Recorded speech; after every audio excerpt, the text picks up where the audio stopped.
Well, hello and welcome to the show. Today I've got a man in here that some of you might know as Turbo Yoda. Now, Turbo Yoda, your real name, Alan Butler, you've hosted a show that a few people have watched over a couple of years. What's that show called, buddy?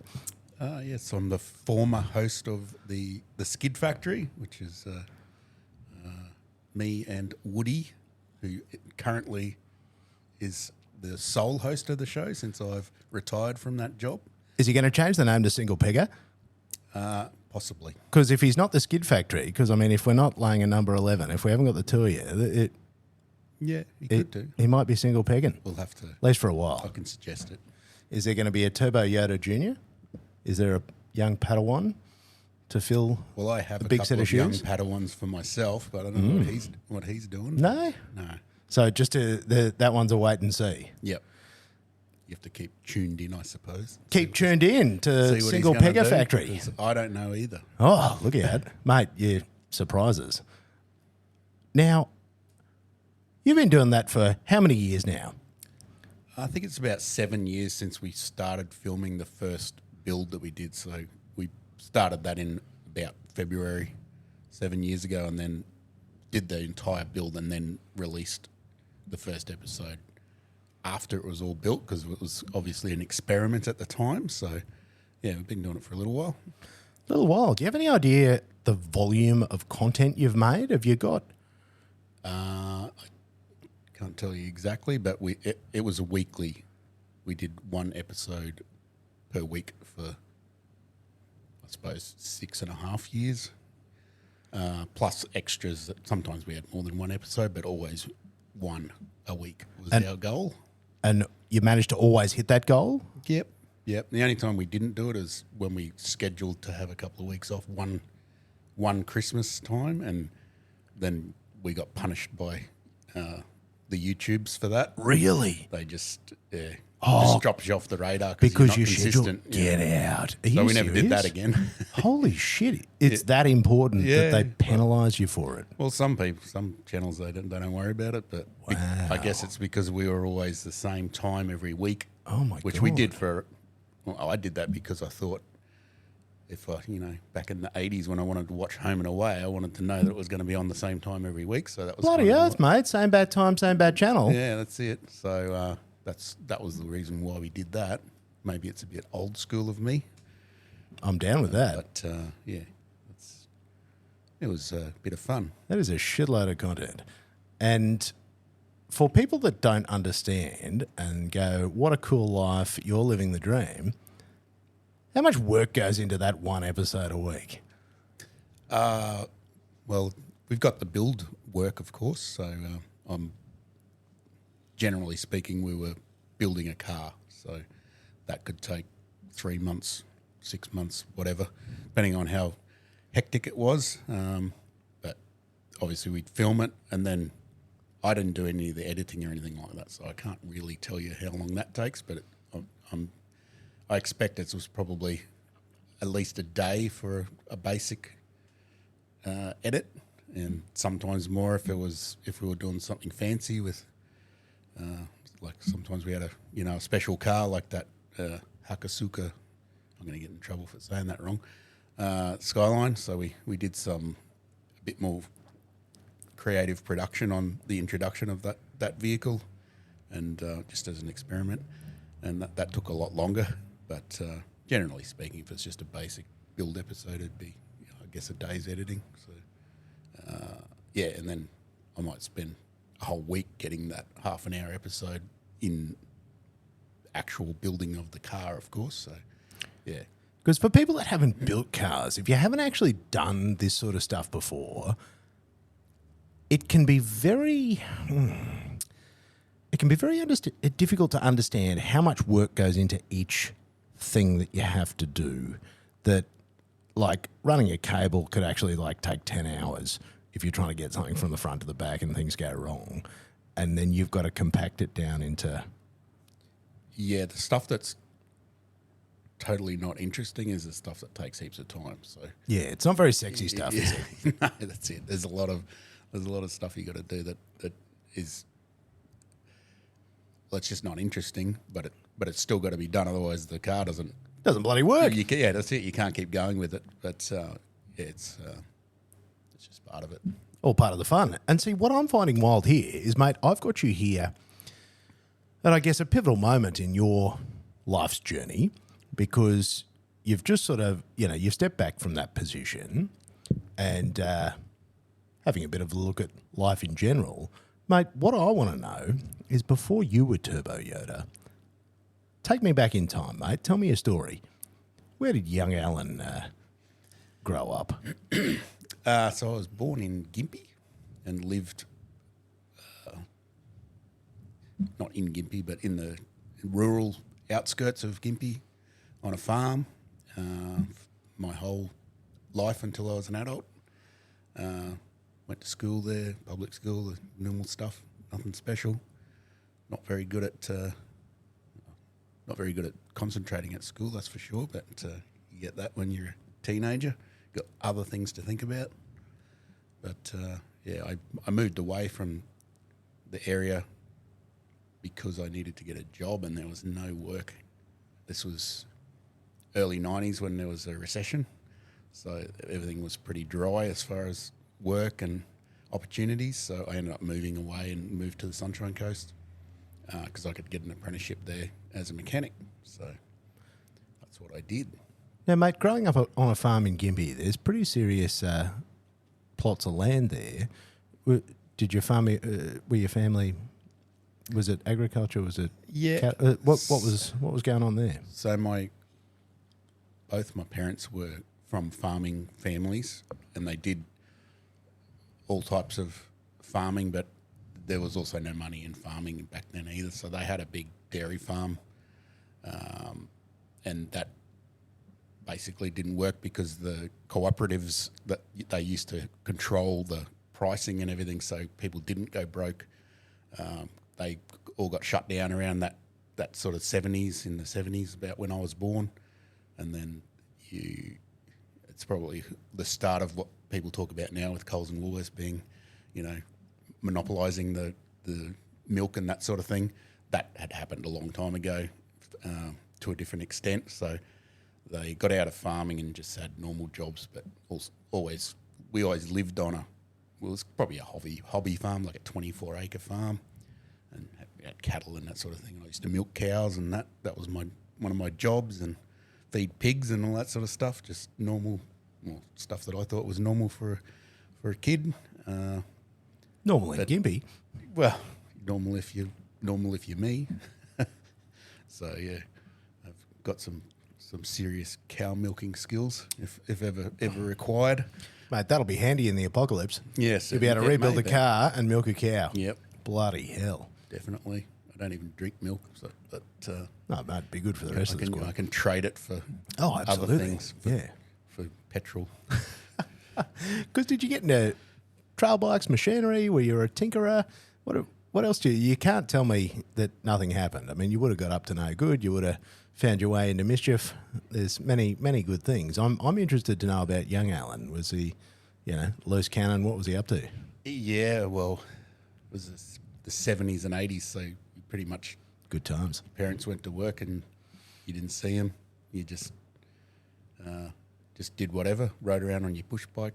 We didn't have trail bikes because they were too expensive, and I don't think my mum liked the noise, which was annoying because I really wanted one. But bloody oath. I just had BMXs and that sort of thing, and we just used to, swim in dams and rivers and ride around and just do whatever we wanted really, because there was no one to tell us not to, and sort of worked it out as we went. Plenty of stacks, plenty of injuries and that sort of thing for the mum to deal with, but just how it is. And when did the dairy farm sort of cease to be profitable?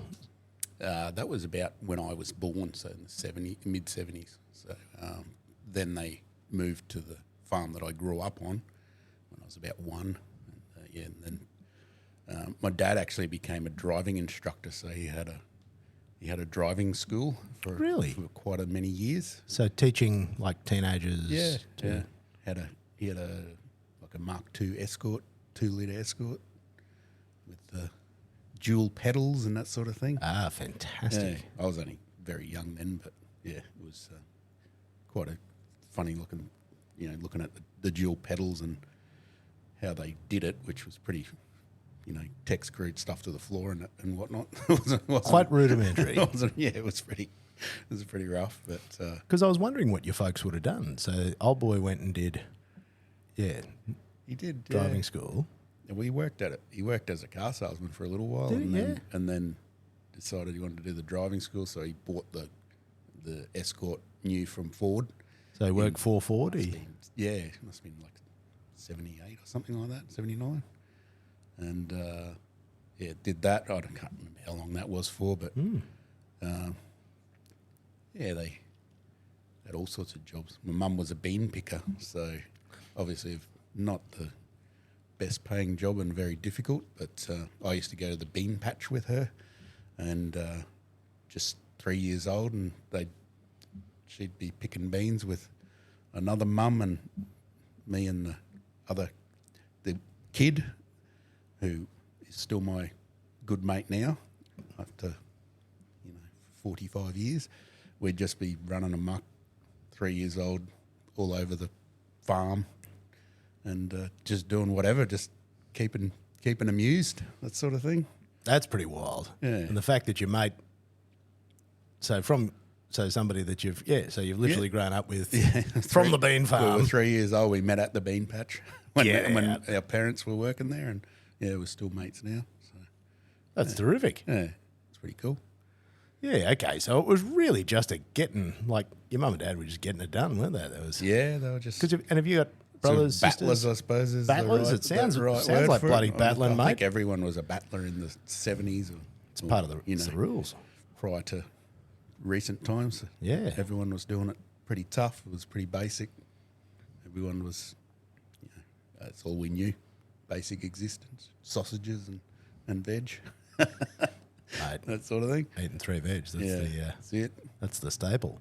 Brothers and sisters? Yeah, I've got, I'm the youngest, and I've got 2 brothers and a sister. And did they think that you got away with murder? Yeah. Yeah, I think I did. I'm fucking sure you did. I just did. I didn't know any difference. I just did whatever until I got in trouble. Yeah.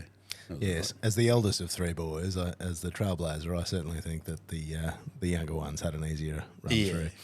It's definitely the case.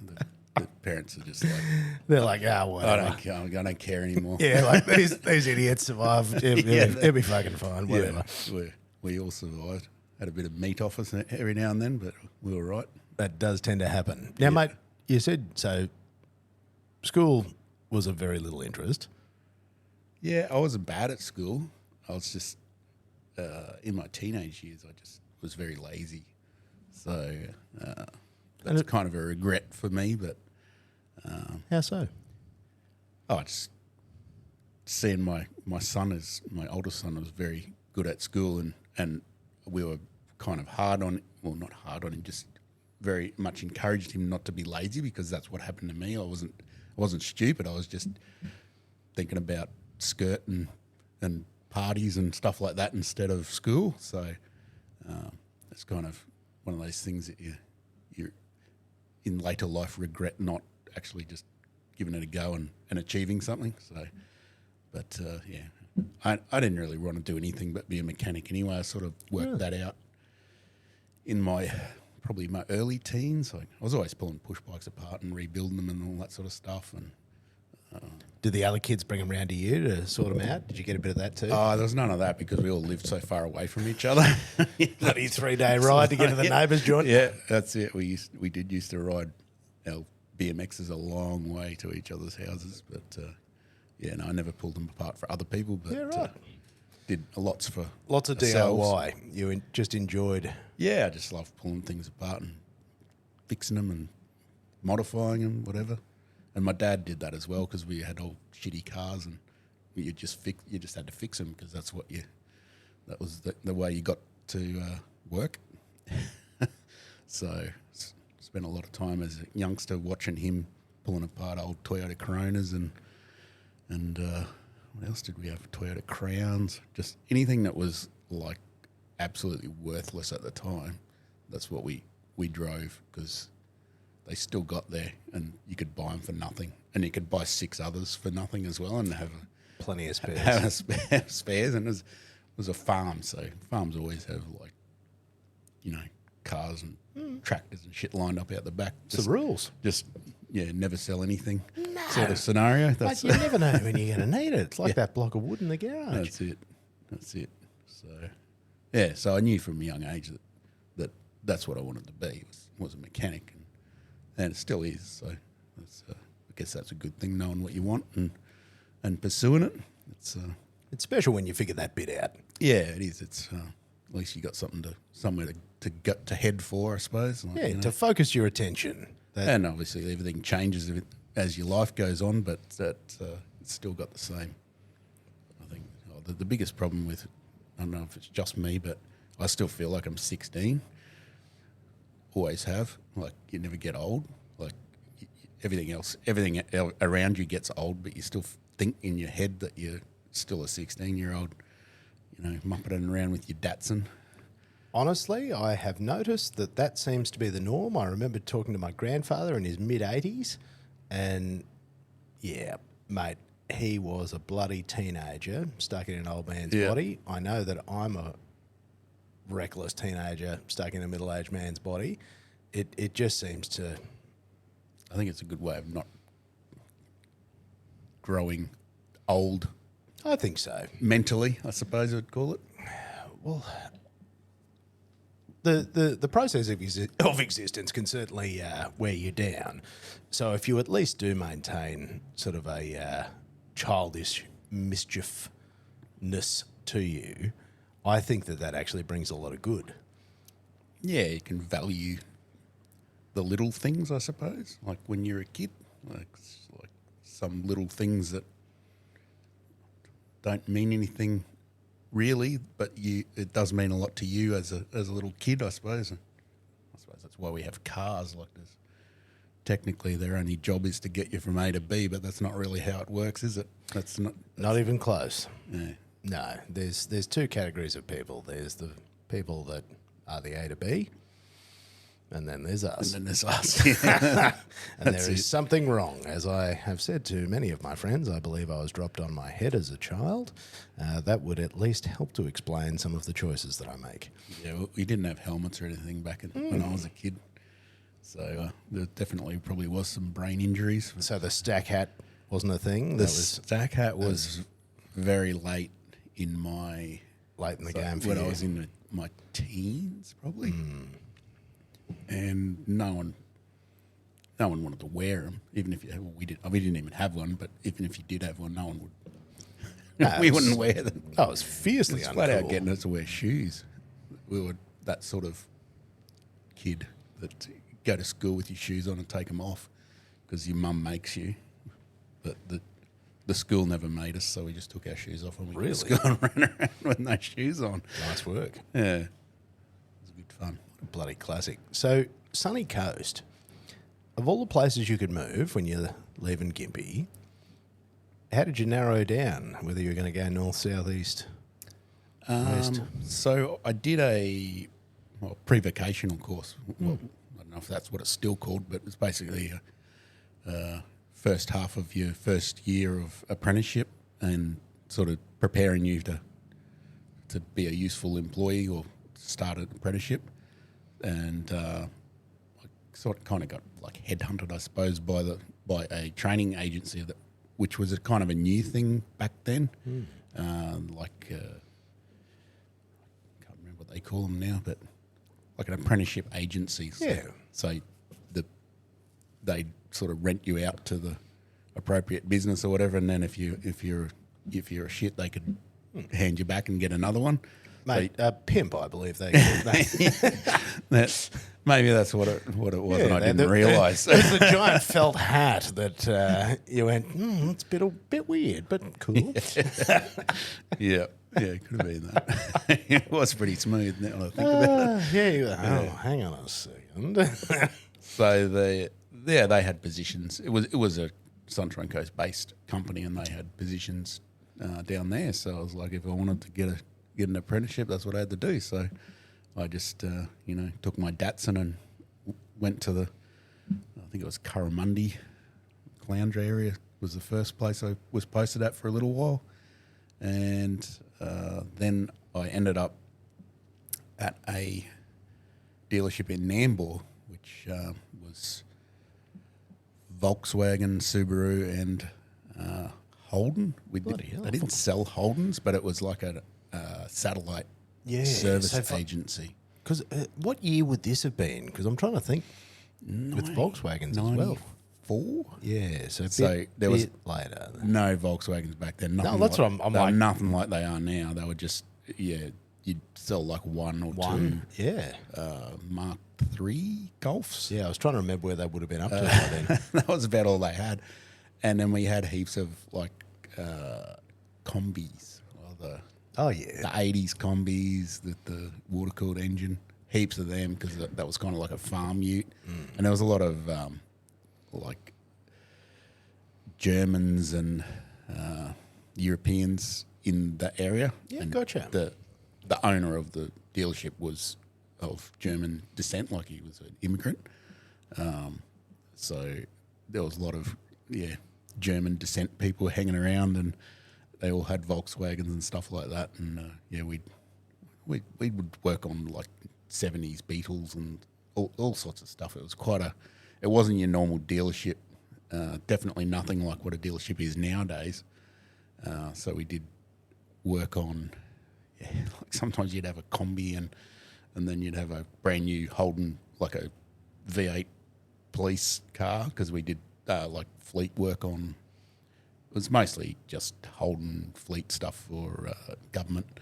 So all the cop cars and those ambulances that they stretched a Commodore Ute and put a big thing on the back of it, which was the worst vehicle in the world. I don't know how they didn't crash those things more. They did used to crash them a fair bit, but yeah. So we had all sorts of. It was very different, and I think, of course, Subaru, which was the premium sort of vehicle then. They were a very high quality sort of vehicle compared to Holdens. No offence to Holden people, but they just were better built. You would have had the mighty Brumby, and you were getting very close to Impreza time. Absolutely, tons of Brumbies. They were still relatively new. And they're still a weapon today. Yeah. They've done some work, those things. Oh, we had even 70s ones, like people just kept driving them, and because they were only 20 years old then. So, and lots of Liberties. They were selling like hotcakes, and the WRX came in about that time, but they were quite expensive at the time. And RS Turbo Liberties as well. They were also. I think they were nearly double the price of an SS Commodore. So it was sort of you had to be. Usually you're a doctor or something if you had one of them. Or your farm grew other things. Yeah. Actually, there was a lot of rich cane farmers around there too. Yeah, at the time, amazing. Back in the day. Amazing how that happened. Generational wealth. There was quite a bit of that going on. Yeah. Because good little part of Australia there. I mean, Curramundi and up in Nambour, that's good country in there. Yeah.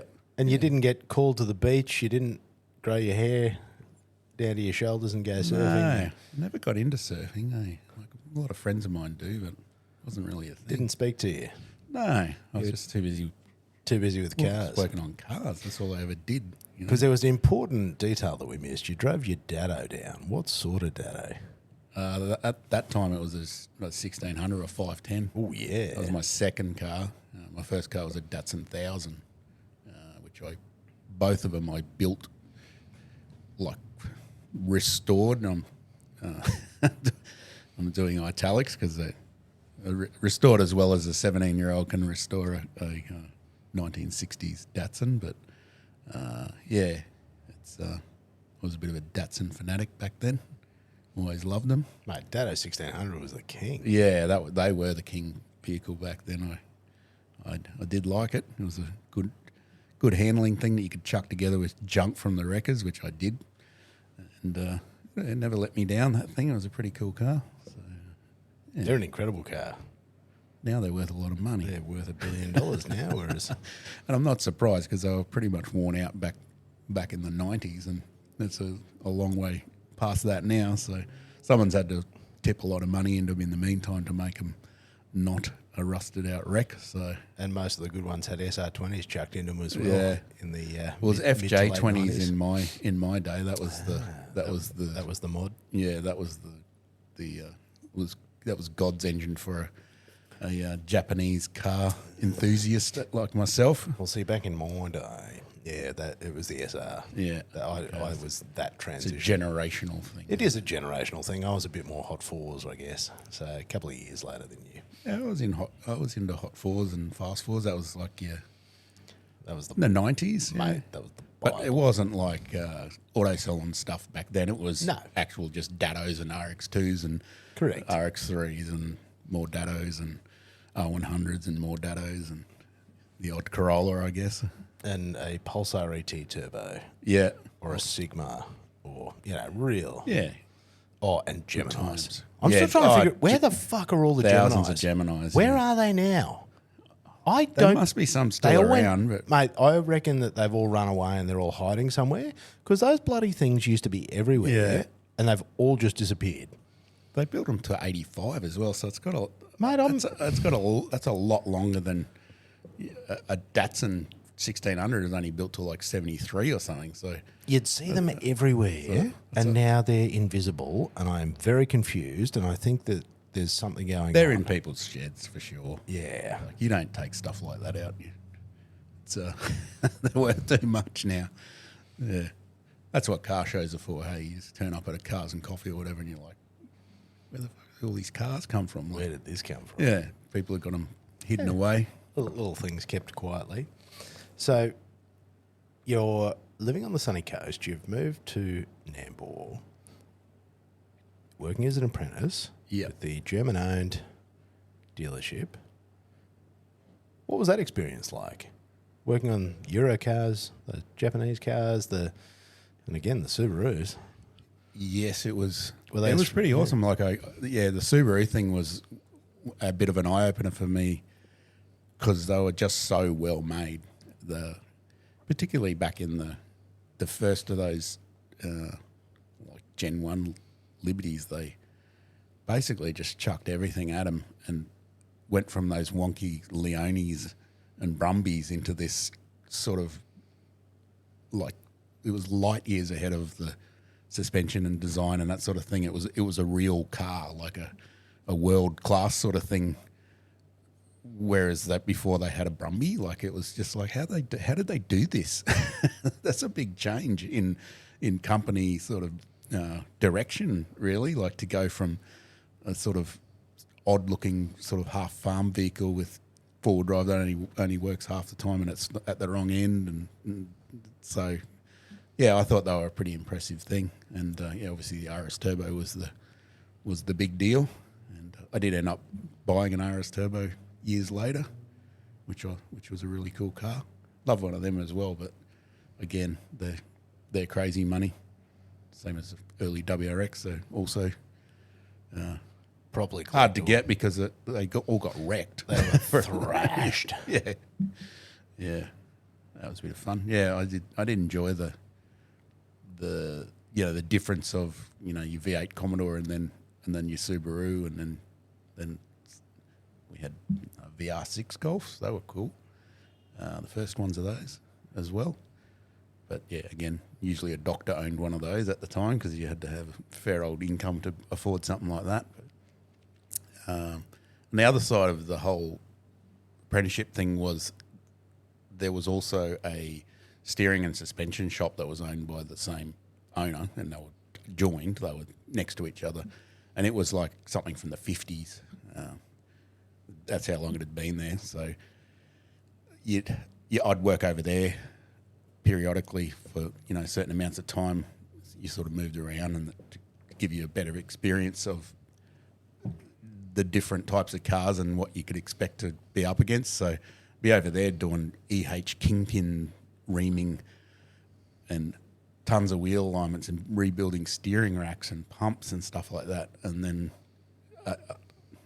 you walk through the alleyway to the dealership and you're working on brand new Commodores and Subarus and stuff like that. So it was a pretty unique sort of experience as far as doing an apprenticeship. So I guess it probably did shape me a bit as far as learning, being able to learn different things and still work on old cars and new cars and all that sort of stuff. So it's kind of cool.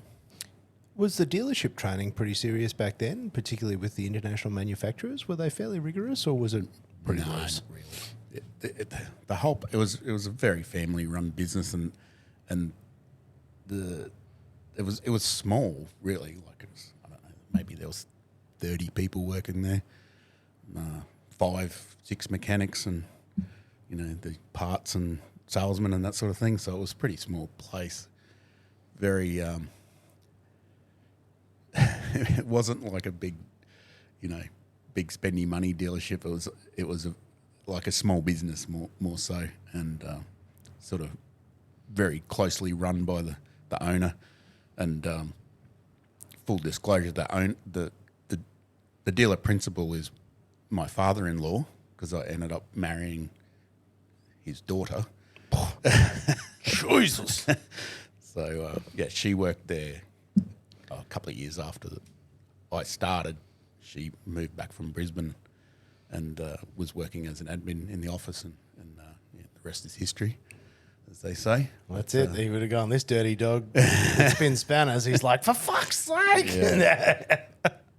It was quite the achievement, Oh, bloody bet it was, mate. At the time, bagging the dealer principal's daughter. Mate, I'm just, again, knowing the power dynamic of a dealership. That's, crikey. Anyway, there's a good story there. Yeah, that's it. So it was good fun. So you spent some years heaps. there. Like, you were obviously there for a reasonable duration of time. 5, maybe 6 years, I suppose. Just after he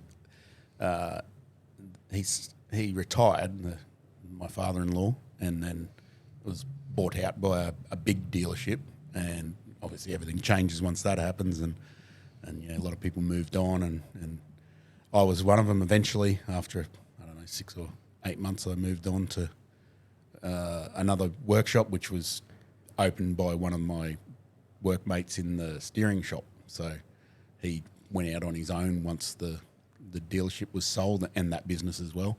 And I ended up working there as well, doing steering and that sort of stuff, and wheel alignments and stuff like that. So sort of got around a bit at that time.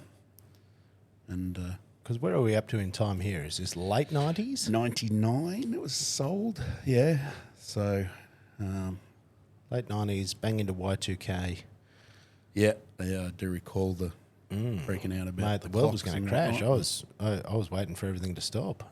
Yeah, I didn't know enough about computers to worry about it. So I knew a lot about computers, and I was like, "Fuck, we're fucked." And then nothing happened. And nothing happened. Yeah. So it was a bit disappointing. Yeah, it was really disappointing, mate. I was like ready. Would have been heaps interesting if it had happened. I was ready to throw down. But nothing happened.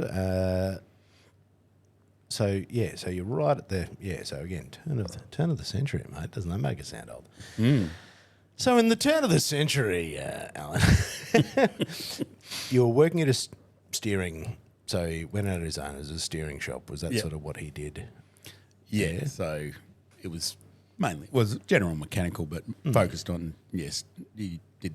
It's a specialty steering box rebuilds, steering rack, and that sort of thing. So and wheel alignment, suspension stuff. So we did a lot of wheel alignments, like thousands of them, pretty much all day long. So, and this was still Sunny Coast Nambour?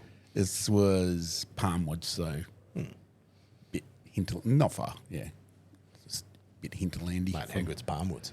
Yeah, how good's that little road too? Just quite yeah, banger. What's it called? Huntly Road or something? Something, and then there's that fantastic pub up the top. Palmwoods. Palmwoods, the pub and Rick's Garage. Rick's Garage, that's the car themed. So when I worked there, that was a service station, and it was Palmwoods, an operating service station that was ancient, and you'd go out the back and there'd be like oil drums dribbling down the footpath and that sort of thing, like a proper old servo. So it's pretty amazing that they converted it into what it is now, because having seen it, prior to that, you wouldn't think it was Yikes. possible. How many years up there in Palmwoods? I think I was there for about 18 months, and then I just wanted to do something else. And were you living with the dealer principal's daughter at that point, or were you still Yeah. wooing? Yeah, yeah, we were. So she came with you to Palmwoods? We'd bought a house by then, so Really? yeah. So yeah, I was there for fair well, 18 months. It was a good stint, and then for some reason I wanted to get back into a dealership, and I did. Really? And then it was horrible. Yes. It was like it wasn't like what my version of a dealership was. So I No. didn't last long there. I was going to say, that's a special kind of madness. What was, can you... That was Gary Crick. So they'd end up buying. In the meantime, they'd end up with Subaru somehow. I can't remember how. Obviously, dealership things. The people, you know what dealerships are like. They try and buy everything and then go broke, and then they have to sell everything, and then someone else comes in and they all. It's a bit dog eat dog with the dealership sort of side of things. So they ended up with Subaru, and they still have it now. But yeah, it was. I worked there for a little bit as a Subaru guy, and I just didn't like the vibe. So I got out of there and then ended up at a little satellite dealership for Mazda, actually. So there was a bit of a change. And that was a cool place because I was working there with my mate Miles, who I ended up going into business with years later, in just the two of us. So all we had to do is do all the work that we had for the day. There was no one else there, just the two of us in the shed. And then we just did whatever. So we'd play PlayStation or whatever, and then fix our cars or just do whatever we wanted to do. So it was pretty awesome. So I was there for quite a while, actually, doing that. And then I ended up going to a Subaru specialist and worked there for many years, which was a wrecking yard, but it was a bit more than that. They had specialty workshop, and I was like the guy. So there I could do whatever I wanted with Subaru stuff because there was just thousands of them. There was so much stuff there. If I wanted to know how something worked, I just went out and pulled it apart, smashed it, had a look, found out how it worked, then go and get another one. Like you're able to learn because there was no risk, like a lot less risk involved because you had the backup of a wrecking yard full of cars. You can go and get another one if you buggered something up. So Which is fantastic. yeah, so that was a great place to work for. I was right into Subarus by then. Clearly. Very, very heavily into mucking around with them. And I ended up starting to do engine conversions there because the whole half cut thing was a thing by then. So That was kicking off. they were, cutting in half 10-year-old WRXs and sending them over for a couple of grand.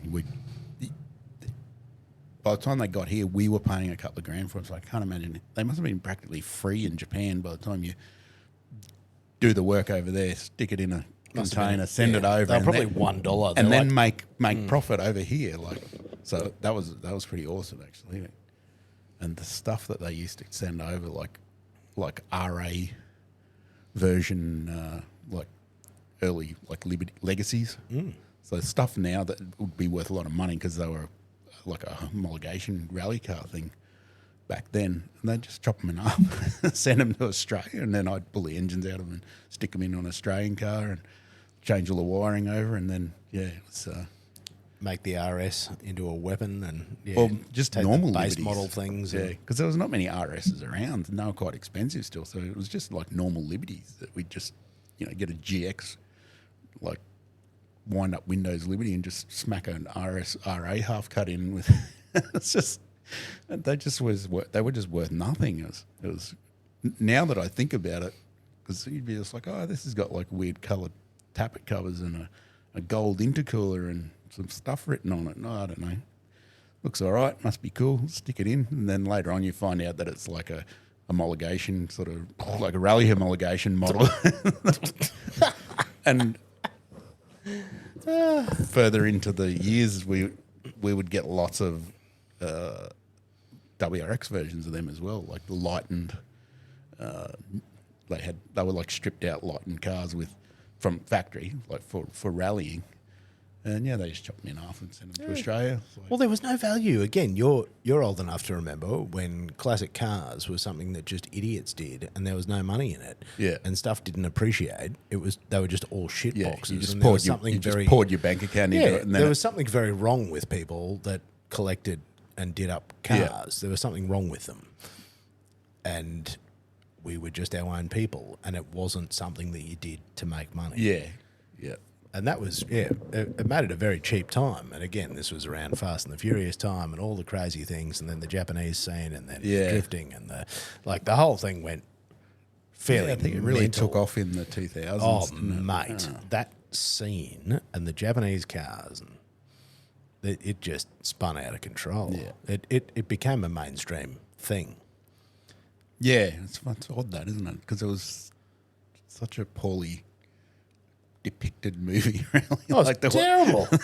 But it was somehow so accurate. But it made people like cars, I suppose, that maybe never thought about it. I don't know. I guess they did a good job in that regard. They did a great job. I had neons in my car. I was laughing at that the other day. I'm like, fuck, I had like neons up under the dash, zip tied and, wired back to the cigarette lighter. I never got into anything like that, so glorious. I will not comment. Mate, I was 21 when that came out, so I was a very impressionable young man. Yeah, it got me good. So following working there for years, that was my foray into my own business, which I started with Miles, who was, at the time, he was actually a service manager, so reasonably high up in the game at Gary Crick's, the big dealership, and we kind of worked on the weekends. Like he would work all week and I would work all week, and then on the weekends we'd do engine conversions on Subarus. So we found this little niche market, which was the 90s Liberties, like the Gen 2, they were called, that you couldn't buy one with a turbo. So they didn't sell them in Australia with turbo engines, but there was obviously tons of them in Japan. So all these young fellas had these cars and they all wanted to turbo them. So we would just do mostly just WRX engine conversions on them. And it was all Lego. You just pretty much just bolted it in. But we had it so down pat that we were able to offer like a menu on our website or whatever it was. It was probably pretty primitive at the time. But yeah, you could tick the boxes. What do you want this extra bit here? And at the end of it, just go, ching, this is how much it's going to cost you. And people loved it because it was like, I know, they knew exactly how much it was to get the things that they wanted, and there was no variables. And we could guarantee that that's how much it was going to cost because we'd done it so much. So we churned these things out. It was like a factory, and sort of did pretty well out of it. It was hard work. Like we put the hours in. But, that was quite cool. People used to send their cars from Melbourne, Sydney, Adelaide, like on trucks, and we'd build them, and then they'd fly up and drive them home. What was the business called? That was AM Auto Services, Alan Miles. So that started off in my shed, which was ended up being called the Skid Factory, which was just a stupid nickname that one of my mates gave it, and we couldn't think of anything to name out the show at the time, so that was it. But yeah, we did that for a couple of years full time in that shed, and then until we had the capital to go and get a proper factory unit sort of thing, which we did. And then we were there I was in business with Miles there for 8 years, I think. So I think I'm figuring out that I've got like an 8-year cycle here. Yeah, I was noticing. It seems like that might be the case. But didn't want to point it out. I went, there's a pattern here. Yeah. Yeah, so... we continued to do that at that, like at the new premises for years as well, and then just general mechanical as well. And then I started doing different cars like, Skylines and Supras. And again, there was a lot of non-turbo Supras that were cheap, and people bought them and then went, oh, why have I got a non-turbo Supra when I can have a turbo one? So again, 2JZs were like $2,000 GTEs, so we'd buy them and swap them in, and then the gearbox would explode, and then we'd swap in a proper gearbox. And same with Skylines, you could buy an RB26 for a couple of grand, and we'd do them into RB25 Skylines and that sort of thing. And yeah, I just sort of started doing a lot more complex stuff, and got more heavily into wiring, which I was kind of self-taught with the Subaru side of things, how to wire things, and got more and more into it, and then aftermarket ECUs and that sort of thing. So it was a bit of it's like you learn, get bored, move on to something bigger, challenge yourself a bit more, and it just continues like that and snowballs until you sort of somehow know how to wire up complex things without even thinking about it. So, because the GTRs in particular, because you'd be talking R34s that you'd be pulling, because you said RB26s and stuff. Yeah, they were usually R32. R32, so they were earlier. Pretty haggard. So not quite as sexy. Here I am thinking you were getting lovely. Again. Lovely RBs, but you were getting... I can't understand why people get so excited about the GDR, because I was there when they were worthless, and I've driven them, and they're not fast. I think it's a wonderful thing that they built, but they weren't really that fast. They kind of like weren't meant to be as a stock car. They were meant to be turned into a race car, which they were then fast, which is obviously what people do to them. But yeah, they weren't very real. They weren't respected as far as the car goes in Japan, because the cars they were all junk when they got that. They'd chop them in half and send them over here, and they were never looked after.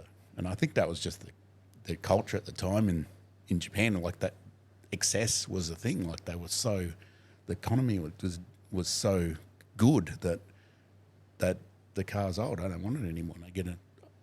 And I buy an R34 or something like that. So yeah, it's kind of, the GDR thing is a bit, it's pretty interesting, because now people want them, but a lot of them got chopped in half and sent to Australia, and then the big ends broke, and on and on and on. Like they were very poorly looked after in general, and a lot of them were already broken when they got imported. So yeah, it's an interesting time in the 2000s again for imported cars, because that's when we started seeing a lot of stuff like Soras and all that cool stuff come in, and they were cheap as well. And then people just didn't respect them because they were so cheap. And then now you've flat out seen a Sora on the road because they all just got chopped up, and the engine and the 1J pulled out of them, or the 1UZ or whatever, and the rest left in the bushes or scrapped. So it's kind of interesting how things go full circle like that. Mate, people were still saying only milk and juice comes in 2 litres. Yeah. And all of your Japanese stuff, all the turbo stuff, people looked at them as kids' cars and boy races, and like you were just a bit of a tosser. Yeah. If you drove that sort of thing. There was zero respect, zero credibility, and it only made sense within that scene. Yeah.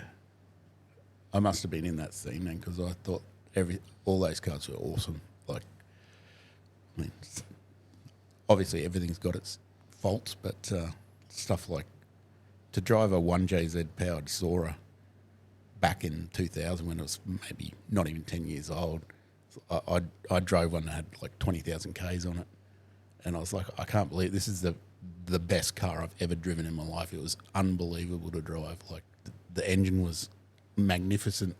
Like, how's this thing a 2.5 litre? It was just the smoothest, nicest thing, and obviously big luxury car, so it was bloody nice to drive. I was like, this, I can't look at an Australian car anymore. Like, this is just so much better. Like, why don't we have cars like this? And then, of course, they all started flooding in, and most of them weren't that good. Well, I will say that, because a lot of them were crashed and brought in and repaired, and every single one of them was green. It was obviously a very popular colour in the 90s. What was it with that? The Soras and green. Yeah, they're all that metallic, like darkish green colour. And they even used to repaint them in Australia because there was like 50 green ones for sale. So they'd chuck a coat of paint on them just to make it a different colour, so they could go, hey, this is a red one. And then you'd buy that instead, because you don't want to have the same colour as all your mates' Soras, because they're all green. So, yeah. My younger brother had one, and I still remember when I drove it for the first time and just going, holy shit. Like, when you put your foot into it. They went slow. Yeah. They pretty much did everything quite well. They knew how to boogie. Yeah, and they were a lovely car. As you said, you got in them. And it's a big car too. It was fancy and beautiful. Yeah. Just did everything well. Yeah, so I've seen quite a lot of cool imported stuff back then. There was an imported, like a guy that sold imported cars in the street that I worked in, and we did the roadworthies for him, so I get to drive all sorts of stuff, and I was like, oh, this is the best thing ever. I get to drive around in, like, you name it, mostly Supras and Soras and that sort of thing. I can't remember what else they imported, but I also had a mate who's still a very good mate now that was just obsessed with buying every single import. And he must have had like 50 cars, because he had GDRs, GDIRs, Soras, Supras. He would get a new car every 3 weeks, I reckon, back in the day. And so we got to drive all of them. Yeah, it was like, that was my life back then. It was just like, how cool are these cars? Like, look at this GDIR. What were they thinking? Like, look how complicated and cool this little tiny hatchback thing is. And they weren't a very good car, but they were cool to look at. They were great. And now they're like unobtainium, because... Well, they are, because same thing. They were just buckets of shit. Yeah, with an people just wrecked SR20 them and blew the gearbox up. turned sideways and, hard launched an all-wheel drive car. And yeah, he did that as well. yeah. I remember trying to get the gearbox out of it. It was a nightmare. So yeah, anything that's hard to work on ends up in the bin, because they can't afford to fix it. Because it's like, oh, that's going to cost you $10,000 to fix that gearbox. And you're like, I only paid that for the car. There you go. Ends up in a paddock with grass growing to it. Absolutely. Yes. So that was a good time. You'd move those along. So where are we up to in sequential order here? We're mid-late 00s here, I'm feeling. I think we started the business in the new premises in 08. Yeah, because my second son was just about to be born. So, yeah. So that went through to like 16, I suppose. No, 17. No, it was longer than I thought. Yeah. So. That's a slightly longer stint there, mate. Yeah. new record. And well, during that time, I also started to learn fabrication more. Was that because you got bored again and just went? I don't know. Half of it is just like you pay someone to do something, and it's just like, that's not, you didn't do it right, and then it's like, I may as well just do it myself. And if it's not good enough, it's my fault. So you set your own standards. So I just would just buy a welder. I'd been doing stainless steel fabrication for many years, again, just because I wanted to, and like it was of interest to me. So I then moved on to aluminium, which is a lot harder than stainless steel, and custom engine mounting and putting engines in cars that, like you can put a 2JZ in a Supra because that's what it had. You don't have to do anything. You just plonk it in there on its mount. So you put your WRX engine in Liberty because it just bolts in. So then we started moving into doing things that were not meant to be in there, putting 2JZs into everything, because 2JZs were free, like practically free back then, which sounds ridiculous nowadays. It's very hard to explain to people. Yeah, as soon as we found out about Aristos and that they also had the same engine as a Supra, you're like, yeah, buddy. You're like, half cut cool. every single one, please, and thank you. And there was a lot of them around. There was a lot of those sort of luxury versions of cars that like we didn't really have that greater knowledge of what was sold in Japan back then, like we do now. You know, we didn't know about like chasers and stuff like that had 1JZs in them because you never seen them. You didn't. But yeah, then exactly. you get a half cut and it's like, oh, why is the sump at What the is other this? end? Why is the well at the front and not at the back? And because there's no panels on them or anything, so you don't really know. I'm like, what is this thing? Like, What is or was this? yeah, that's it. So yeah, kind of I had to piece things together with just observing half cuts and what they look like and that sort of thing. And yeah, so I was also friends with Benny, who's also on Mighty Car Mods as guest quite often. Has his own YouTube channel now, and he worked at an actual importer. So he was also obsessed with Subarus and Japanese cars like I am. So he found out a lot of stuff that I couldn't find out about different models and that sort of thing, and where they came from and how many thousand different bloody Nissans there are. They've got the same chassis with a different body on top of them and that sort of thing. So yeah, it's a good time. Sounds like a bloody good I time. miss those times. It was Simple, feels like times. Feels like I squandered the 2JZs. Yeah, but again, who was to know? I mean, I still remember when 911s were a piece of shit That's that nobody right. wanted. Who wants that Volkswagen? Yeah, who wants that fucking hunk of shit? Yeah, do I look like I have a ponytail and I'm a big fuckwit? Like, they just weren't a thing. Yeah. Whereas and now, also no one could afford to rebuild the engine. No, nobody And could. the engines were always broken. So Yeah, they were just big I don't pieces think of anyone shit. can afford to rebuild them now. No, they can't, mate. They just don't drive them. Quite a specialist thing. It really is, and then people only discover that after they buy them usually. And they discover IMS bearings and all sorts of fun things. If anyone wants to chuck away their 911, just give me a call. Yeah, I'll sort that out for you. I've been trying to buy one off a friend's dad since the 90s. It's not going well. Got to play the long game, right? Yeah, it's still not going well. He's kept track of what it's worth, unfortunately. So, Yeah, see, that's the problem with the internet. It's like yeah, it's not working for me. even us old folk know how it works and find out how much things are going for. Fuck. Goddamn marketplace. Yeah, mate, that's worth 20 grand. I'm sorry. Nobody wants those big bags of shit. Do you? So we're around the year 2017, are we?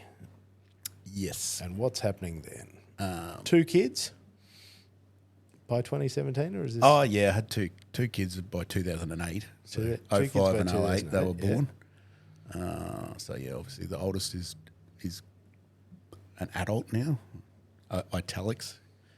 He's, in the eyes of the law, he's an adult. In my eyes, he's still He's got a way to go. derpy kid that does really stupid things to his car and then I have to fix them. But I'm sure that's a very common story for a parent. Who would have thought? Mate, young bloke doing stupid things to a car. Yeah, I never did that. No. Never. No, you did it really well. My dad never had to fix things that I wrecked. No. It was all with great care and the expertise of a man doing it. I just knew everything straight away. That's what I recall You as an do. 18-year-old. I remember knowing a lot more than my dad. I remember that I had it figured out and he was just a big idiot.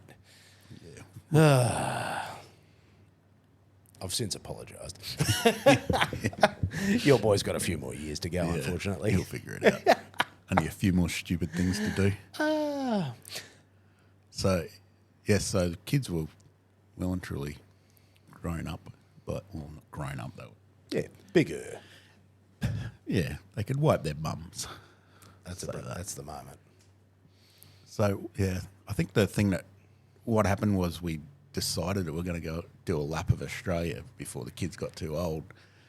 And that happened in 2016. So we bought a caravan and a soccer mum Pajero and did the lap. And it kind of changed my sort of view of what I wanted to do as far as life and work and stuff like that. So I decided I wanted to get out of the 8 to 5 business and just work for myself at home, just doing the things that I know how to do well, which is, just shoving engines in cars and that sort of thing. So I left the AM Auto business with Miles, and he still runs it now, and just started working at home again because I had the shed since '05, so I had all the infrastructure there, just basically doing nothing. We used to do a bit of like mates work on the weekends and stuff, and do a bit of car work, but it was just basically sitting around doing nothing. So I just sort of put it back into use and set up a workshop there, and then just started doing work for myself under the name Allied Performance, which is a play on Al Hyde, and my wife's name's Heidi. So we had to come up with a name real quick. So I threw a few names around, and that's what we came up with.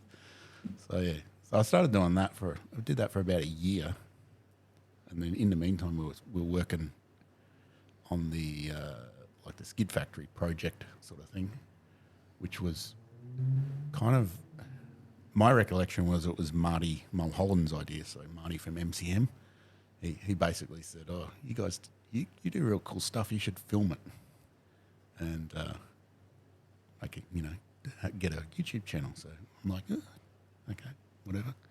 I'm not exactly especially at the time, I wasn't the greatest public speaker, so it was going to be interesting. But Woody at the time was working in a bottle shop because he'd figured out early that being a mechanic wasn't an easy job, and there's probably better ways to go about your life if you're not like passionate about it like I was. So he started working in a bottle shop, and he was interested in sort of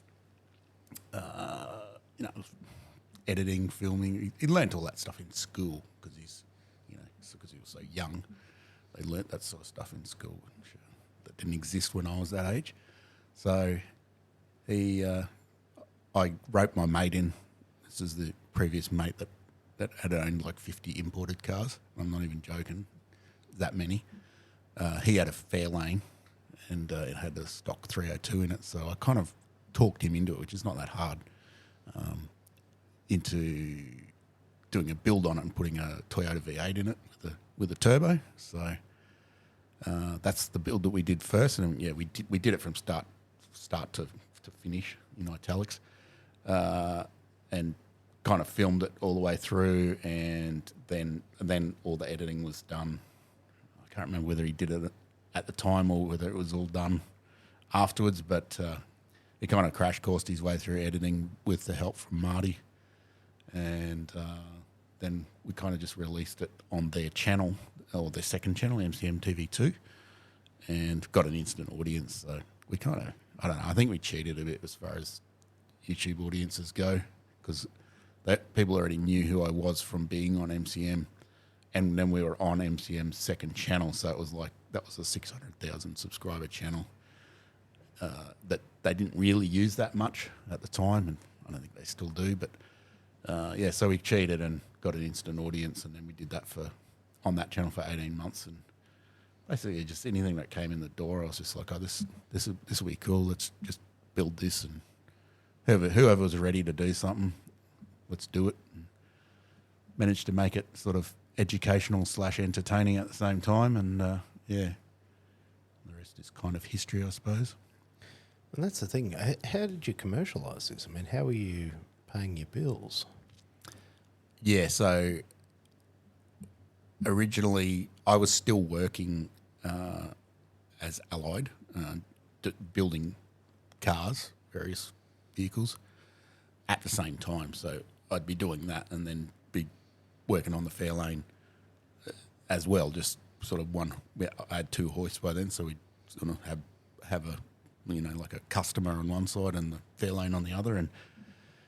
And Woody worked weird hours because he was at a bottle shop, so like he'd start work at like 3 o'clock in the arvo or something like that. So we'd sort of just work our way through it, and I'd do customer work, and then I'd do work on the Fairlane, and then he'd go to work and go to the bottle to work at night, and we kind of just worked it out somehow. Like we were just, I don't know. It was just a hobby experiment sort of thing at the time, which obviously makes it fun, and we just bumbled our way through it and tried to figure out how to speak in front of a camera and how to lay out an episode or whatever, which obviously is not as easy as you'd think.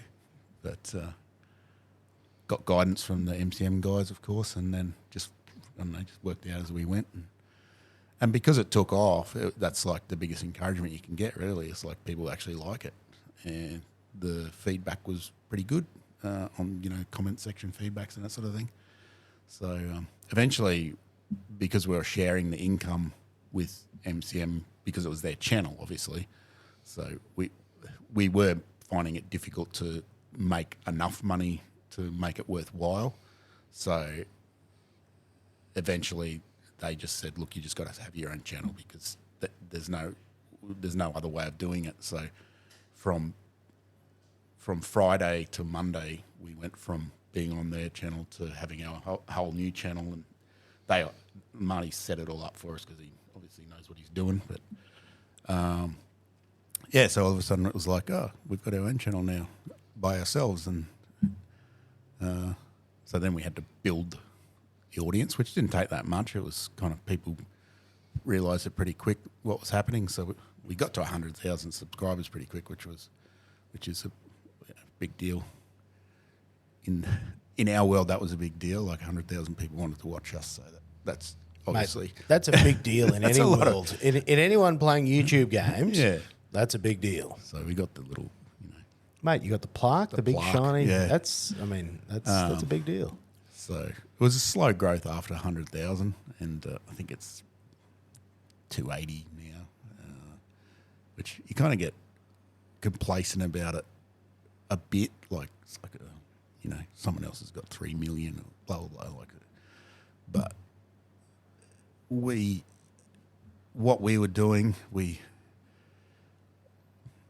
probably got about 75,000, 80,000 views for most episodes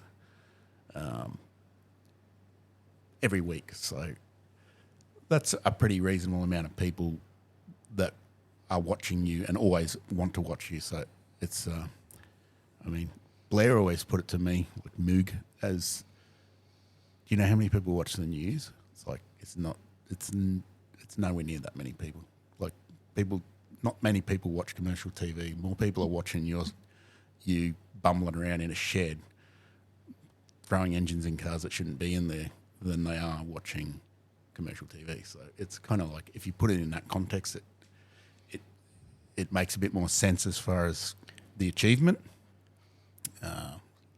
So we just kept going. And I just did whatever interests me, because I figured if I'm interested in it, then most car guys are probably going to be interested in it. So most of it was just building a car that I thought was cool, putting an engine in it that I thought was cool, doing stuff that, and also a lot of the time it was for mates of ours, or they would start off as the Hakasuka guy was just a random guy that I'd never met, but now we're good mates because we went through this whole process with him, and I did that car because it was a cool car. Like it's like there's not many cars cooler than a Hakasuka or Hakusuka, whatever you want to call it.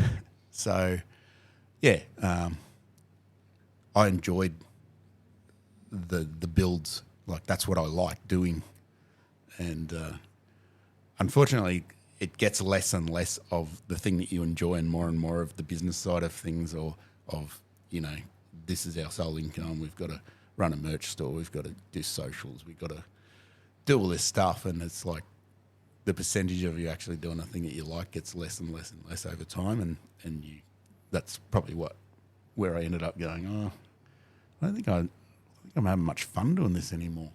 I'd rather just be doing cars in my shed, and there's a level of frustration to the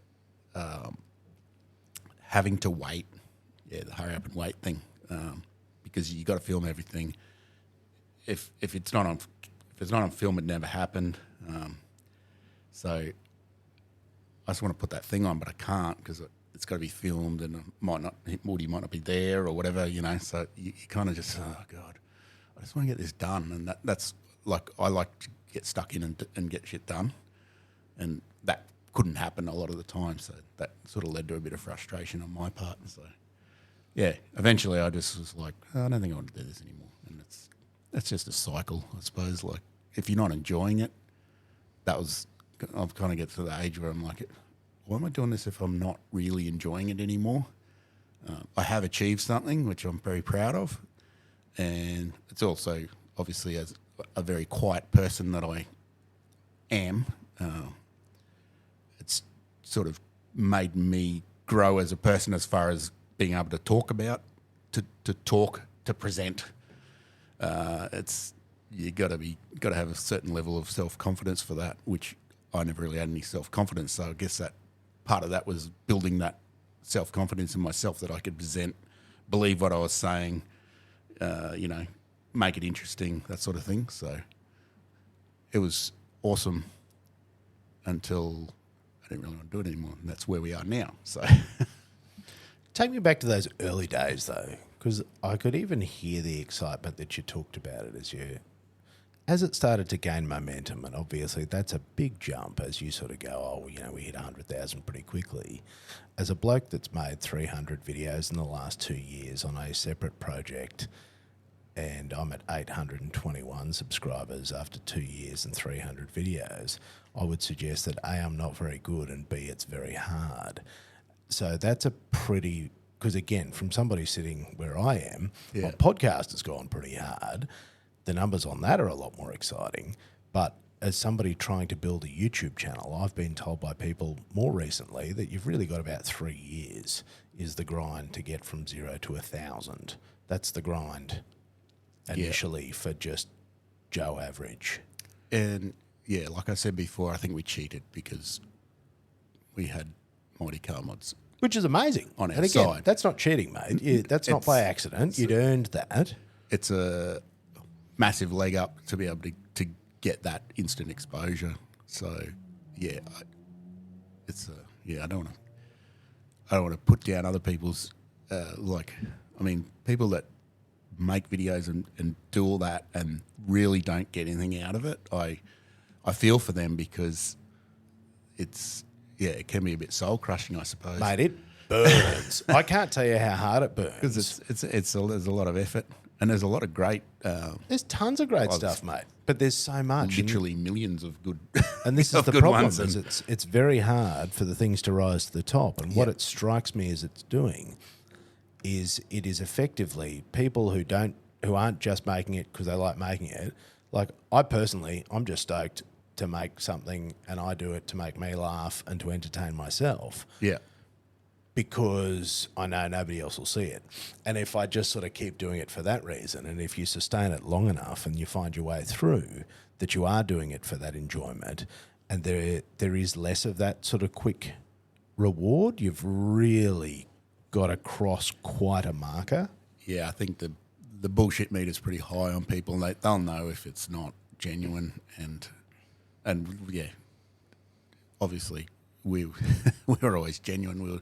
We're just a couple of dickheads, like building shit and enjoying it, and talking shit to each other like mates do, and that kind of resonates with a lot of people. Is a lot of the comments that we used to get were, "I feel like I'm in the shed with my mates," and that's people just, it's like makes them feel good. So that's why they're watching it, I suppose, So. It's the abuse. We love a bit of abuse. That's true friendships Bit of banter. have a foundation of really robust back and forth. And speaking of which, mate, man's not a camel. Can you hook a brethren up here? He's brought beers in. You don't want this quality Noosa beer? There we go. Got my hands on a Heine here. What a legend. I need that Heineken to lubricate Well, my we throat. do, mate. It's a Friday afternoon here in Brisbane. It's been a long week, a long day. I was itching for another beer. And I'm going to ask you a question as you reload over there. What was the point where you went, holy shit, this is a thing?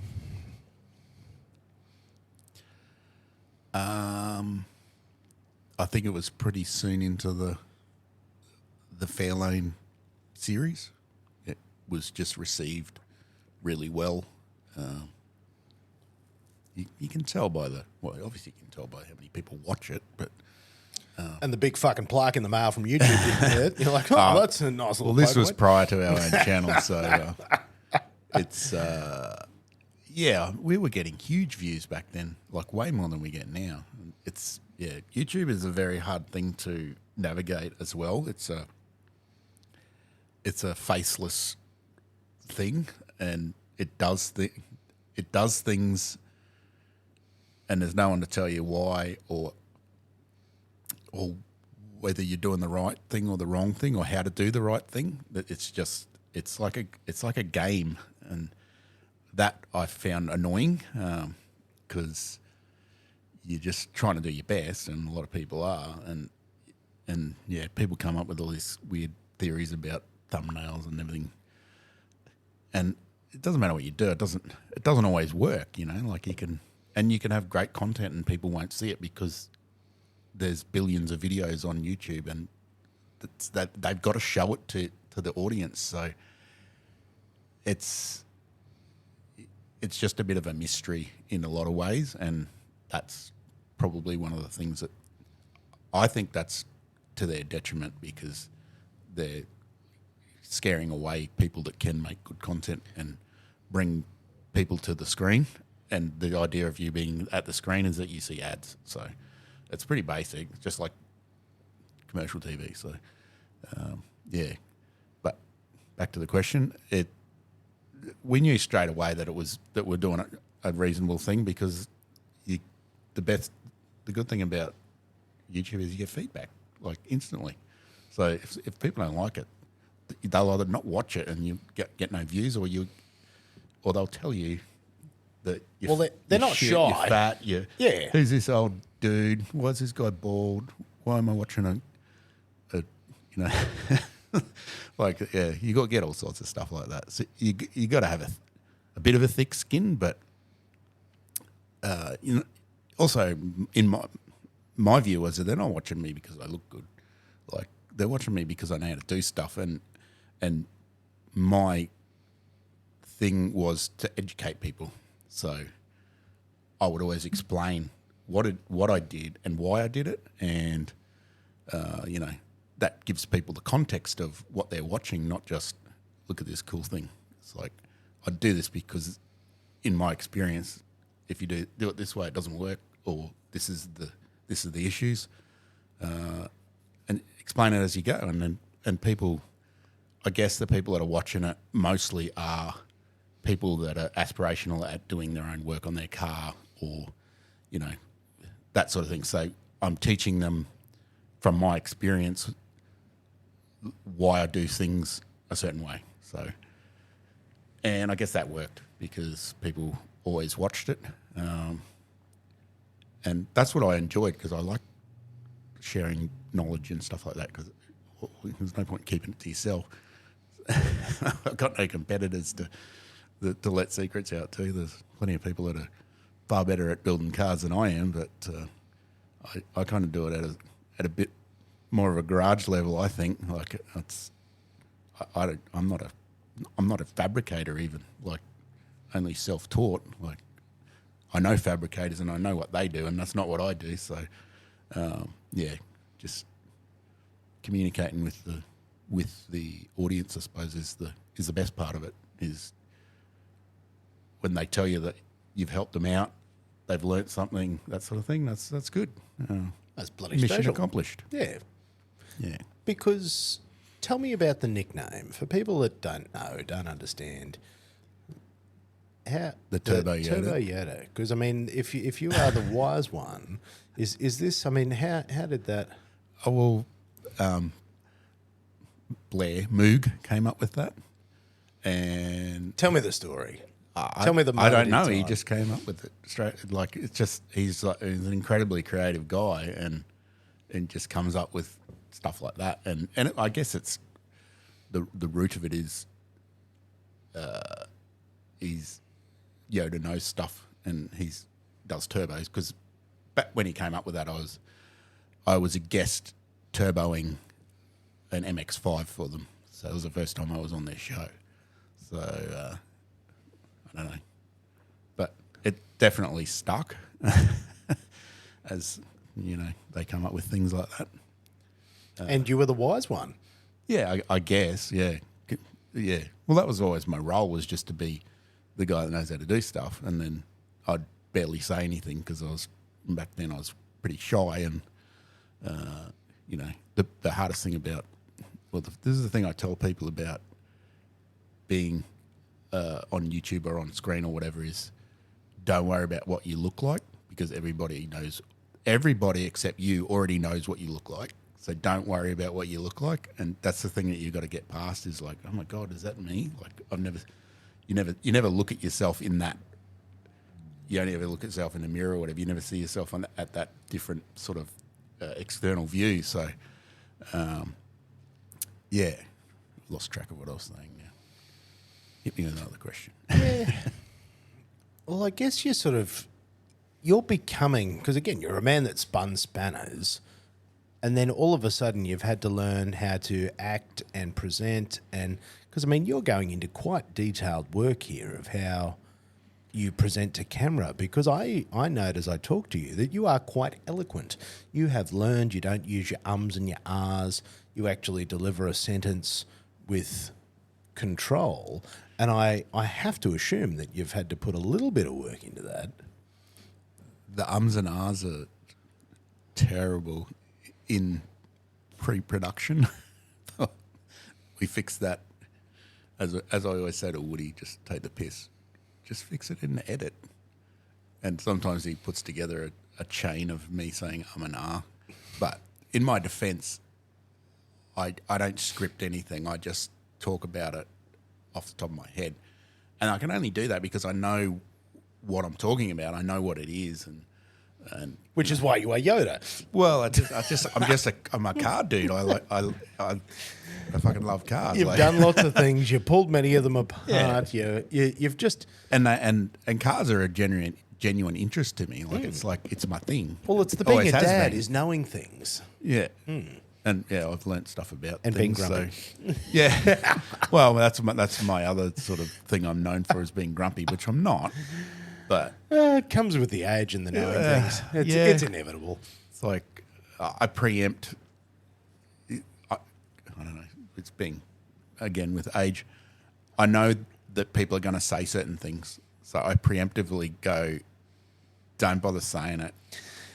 This is why you don't do it. And one of my things that turned into a catchphrase was use your brain. It's basically just think about it, and if it makes sense, then that's what it is. Which is definitely a thing that people don't do much.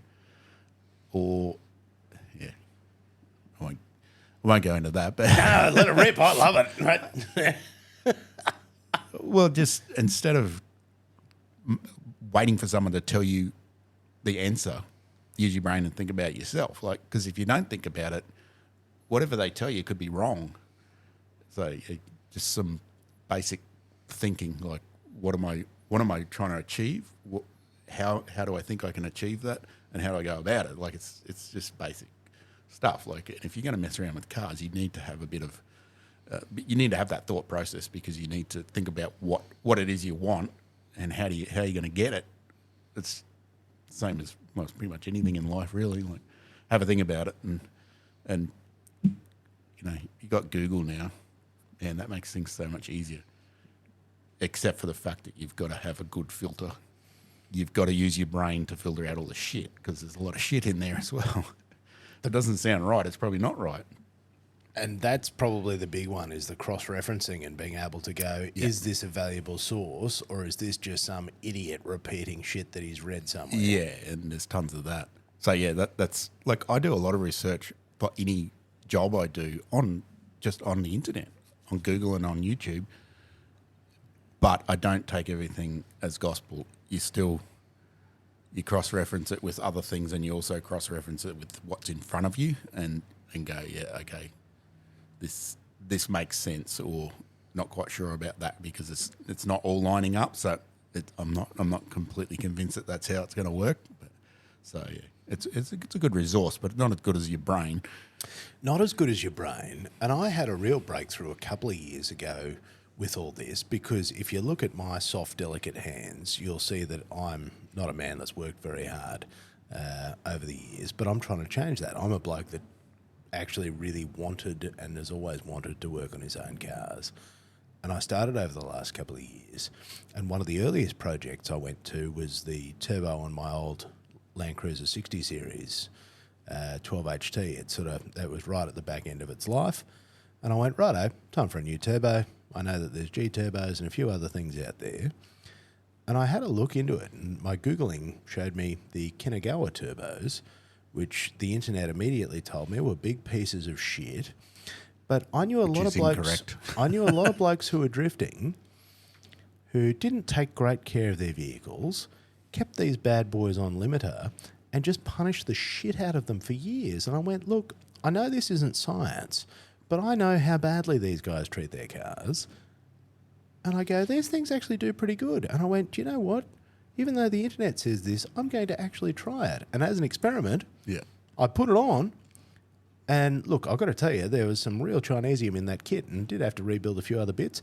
But the turbo itself, mate, it's you can also pumping. buy 6 of them for the cost of a... Oh, mate, like I don't know if we should be $1,000. saying names or not, but my... I've had a lot of experience with turbos over the years, obviously. Well, that's why you are the Yoda of turbo. And again, looking at things like, don't assume that it's shit just because it's made in China. Taiwan. Taiwan's actually an excellent manufacturing country, always has been. So it's a bit different to mainland China, but also everything's built to a price. So if it's Correct. if it's $200, it's probably not very. Well, it's quite likely not very good, even though they do actually make turbos that work that are $200. But so, and also the thing that you got to think about is the turbo manufacturer in Australia isn't manufacturing the turbos; they're just buying spare parts. And guess where they come from? I couldn't possibly fathom the major hub on the planet Earth where those things might come from. Yes. But look, if you do the math, you can probably divide it down to one of 3 places. Yeah. And this is It's just quality control. That's mate, all it is quality control. And I was actually shocked to see that there was actually reasonable quality control on these. And it irritated me that people, like there was just, I'm like, oh, okay, so what have you installed that on? Oh, well, and it's always 3 removed. Yeah. I couldn't find someone that had done the thing. And I went, righto, idiots. I think this looks all right. I'm willing to gamble.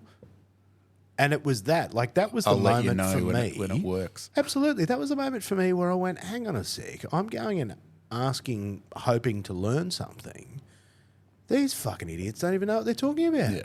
They're just parroting stuff that they've read. And the parroting is probably the thing that has really wound me up, because I've seen it a lot as I've done that car and then some other cars. And I've sort of done a few cars over the last few years now. And again, it's only for my personal entertainment. I've been shocked that I see the same shit in each obscure car community and the same parroting of certain things about certain cars. And I'm like, hang on, I don't know if you guys have ever actually even touched one of these or maybe even seen one. But by God, you're quick to regurgitate information. Yeah. And the people that aren't contributing on Facebook, they're actually the ones that know. And the idiots that are contributing actually don't know what they're talking about. Because they got sick of those idiots years ago. Correct. So. And the people that actually provide useful advice, like how you go to Whirlpool, or did go to Whirlpool when you needed good IT advice, it's trying to find places where you actually get genuine information. And what I found was genuine information was hiding in workshops. So what I started doing was just going and talking to fellas. Yeah. And oddly, if you weren't an absolute tool and people were more than happy to. Yeah, if you're kind and respectful and, even try and spend some money with them, look out. That was super helpful. Yeah. I'm like, because he's done that and that and that and that and that, and his opinion probably carries a bit more weight. Yeah. I've actually got a bit of a fetish about buying Chinese turbos. Just really? To see what the quality. Yeah, and that was for me. I bought tons of them. Just It's like, because they're $500. They're so cheap. Like, at most. And yeah, I bought a few of them, and now they've all got like billet compressors and everything. So Mate, you're not, and like you're not twin worrying scroll about the things, and castings. you're looking at it, and you're like, this is amazing. And that's the no-name stuff. Yeah. I'm talking about, not actual good stuff like like Mamba and Kinagawa and stuff like that. It's made in Taiwan, which bit of a tangent, but I designed a turbo kit for Toyota 86s must have been when they were about a year old, and we ended up sourcing turbos for them from Mamba, and they just branded it, put our brand on it, because you can do that. It's like, you ain't got to buy 10 turbos and I'll put your brand on it. So it's not rocket science. But the quality of them is unbelievable. It's like, this is so good. It's obviously a Garrett copy. They got a copy of something. But the actual quality of it is, in a lot of ways, is better. It's nicer. It's done better. It's machined better. The casting of the housing is better. Like, it's like, how is this actually better? But it is, and it's half the price. So it's like, you do have to experiment. You got to like you did, just buy it and see what it looks like. Have a go. And if it's that cheap, Should like be I said, right. you can put 6 of them on before you get up to the purple anodized compressor wheel turbo. That's your other option. And this was my thing. And it's a 12 HT. It's like, it's just there to go, like, make cool noises and move the car along. It's not. Exactly, mate. It's got like 80 horsepower. Yeah. Like this. Again, you're not trying to make it, because I look at people trying to wind them up, and I'm like, but why? Like, it's again, it's designed like a brick for a reason. It just, Mate, it'll do 500,000 Ks if you don't wind it up. Look, mate, mine's hit 520, and my engine is still unopened. And I think I put the Kinagawa on at 490, give or take. So the factory turbo nearly made 500. Yeah. It probably would have if you. Yeah, oh mate, it probably would have, but yeah, I've Cup actually fulls still of got oil it. out of it. Yeah, I've actually kept it, and like you can give it a little wiggly woo, and you're there going, oh, jeez, you've It doesn't matter as long as it's not hitting the housing. You've earned your squeal, retirement. and it's all good. But look, I also did just want to put a more modern turbo on it, because I did. Because we like to tinker. Look, we like to tinker, but you know what was really killing me? Was in particular, actually, not too far from Curramundi to loop back, and you're trying to go, you go past Caloundra, and there's a few up and downs, mate. The poor old cruiser, you'd get her up to full noise going down, and full noise was like 103, and then you'd try and pump it up the next hill, and mate, you'd be doing like 42. And you're just there going, boom, massive line of traffic. Oh, mate. Cursing your name. And I'm like, if I could just like hold 110, I'd be like so stoked. And so I thought, if I got something, again, more modern, more efficient, it didn't have to be more fancy. I'm like, there's been, a lot of decades of R&D. If it just is mildly less shit, that'd be amazing. And that was a fairly low bar to be mildly less shit of a car that's done 500,000 kilometres. And it did quite well to get a turbo to last 500,000 Ks that was built in 1988? Mate, mine's 1988. I've got an 88 Sahara, and I'm routinely astonished by Sell that that and car. buy a house. It's worth a few $dollars now. $1, yeah. Mate, I bought it for $150 back when people were like, what the fuck did Why you would buy you- that? why would Like, you want that? What Yeah. fucking know. idiot would buy a car with more than 400,000 kilometres on it? My wife, when I brought it home, she's like, what have you done? I remember asking her permission. We were out for sushi with my boy, and I'm like, look, I found this car. And she's like, absolutely not. So you ask for forgiveness, right? I've since learned. Came home in an EL XR6 Barra swapped with one of my mates, and she's like, "What's that?" I went, "It's a new car." Look, it wasn't pretty. It didn't go well for me. I approve of all these purchases, so I don't know. Yeah, look, she thinks I have terrible taste. Actually, no. Can I back up and tell you a story? I came home, and it's a two-tone Sahara as well. And again, this was also the time for Land Cruiser enthusiasts. So I paid $16,000 for this, and that was like top of the top of the top of the tree. It was a one-owner car. How long ago was that? Oh, mate, we were back in the teens. And I looked at the 60s and I went, these things are going to pop. Like, that is an amazing car. And you were paying 10 grand for one that was like rusted and falling apart and non-turbo. That's pretty much most of them, yeah. That's why they're worth so much now, because there's none left. So I picked this thing up, and again, I looked for about a year, and I found this car, and it was a lovely older fella, and he and his wife had travelled Australia in that. Many times. It had red dirt everywhere. I got the satellite phone with it as well, and it was the sort of car purchase where you had to be approved, because they'd had a lot of people come and, they were going to fucking chop it up and ruin it. And like this had been their family car. Yeah. Kids grew up in it. They saw Australia in it. They've been everywhere. It would have been incredibly expensive when it was new. That's the thing that people don't understand. Like that was probably like Mercedes level cost back then. 1988, my specific car was bought by a Japanese consortium on the Gold Coast. It was owned by the consortium for 1 year, and then these guys bought it. What were they using it for? Mate, well, again, you remember Japan, Japan coming to the Gold Coast at that point in time. Yep. So that would have been, the fancy, let's go and see Australia. That would have been pick them up from the airport and show them. Take them to the golf club. What was that golf club out at? Yeah. It's where they have the Coralbin. Coralbin, yeah. That's like wow. Yeah, shit the bed pretty hard on that too. But it's such it was one of those things where we had a cup of tea and we talked it through, and then we finally did the deal and shook his hand, and then he's like, "Well, we've got to have a beer to celebrate."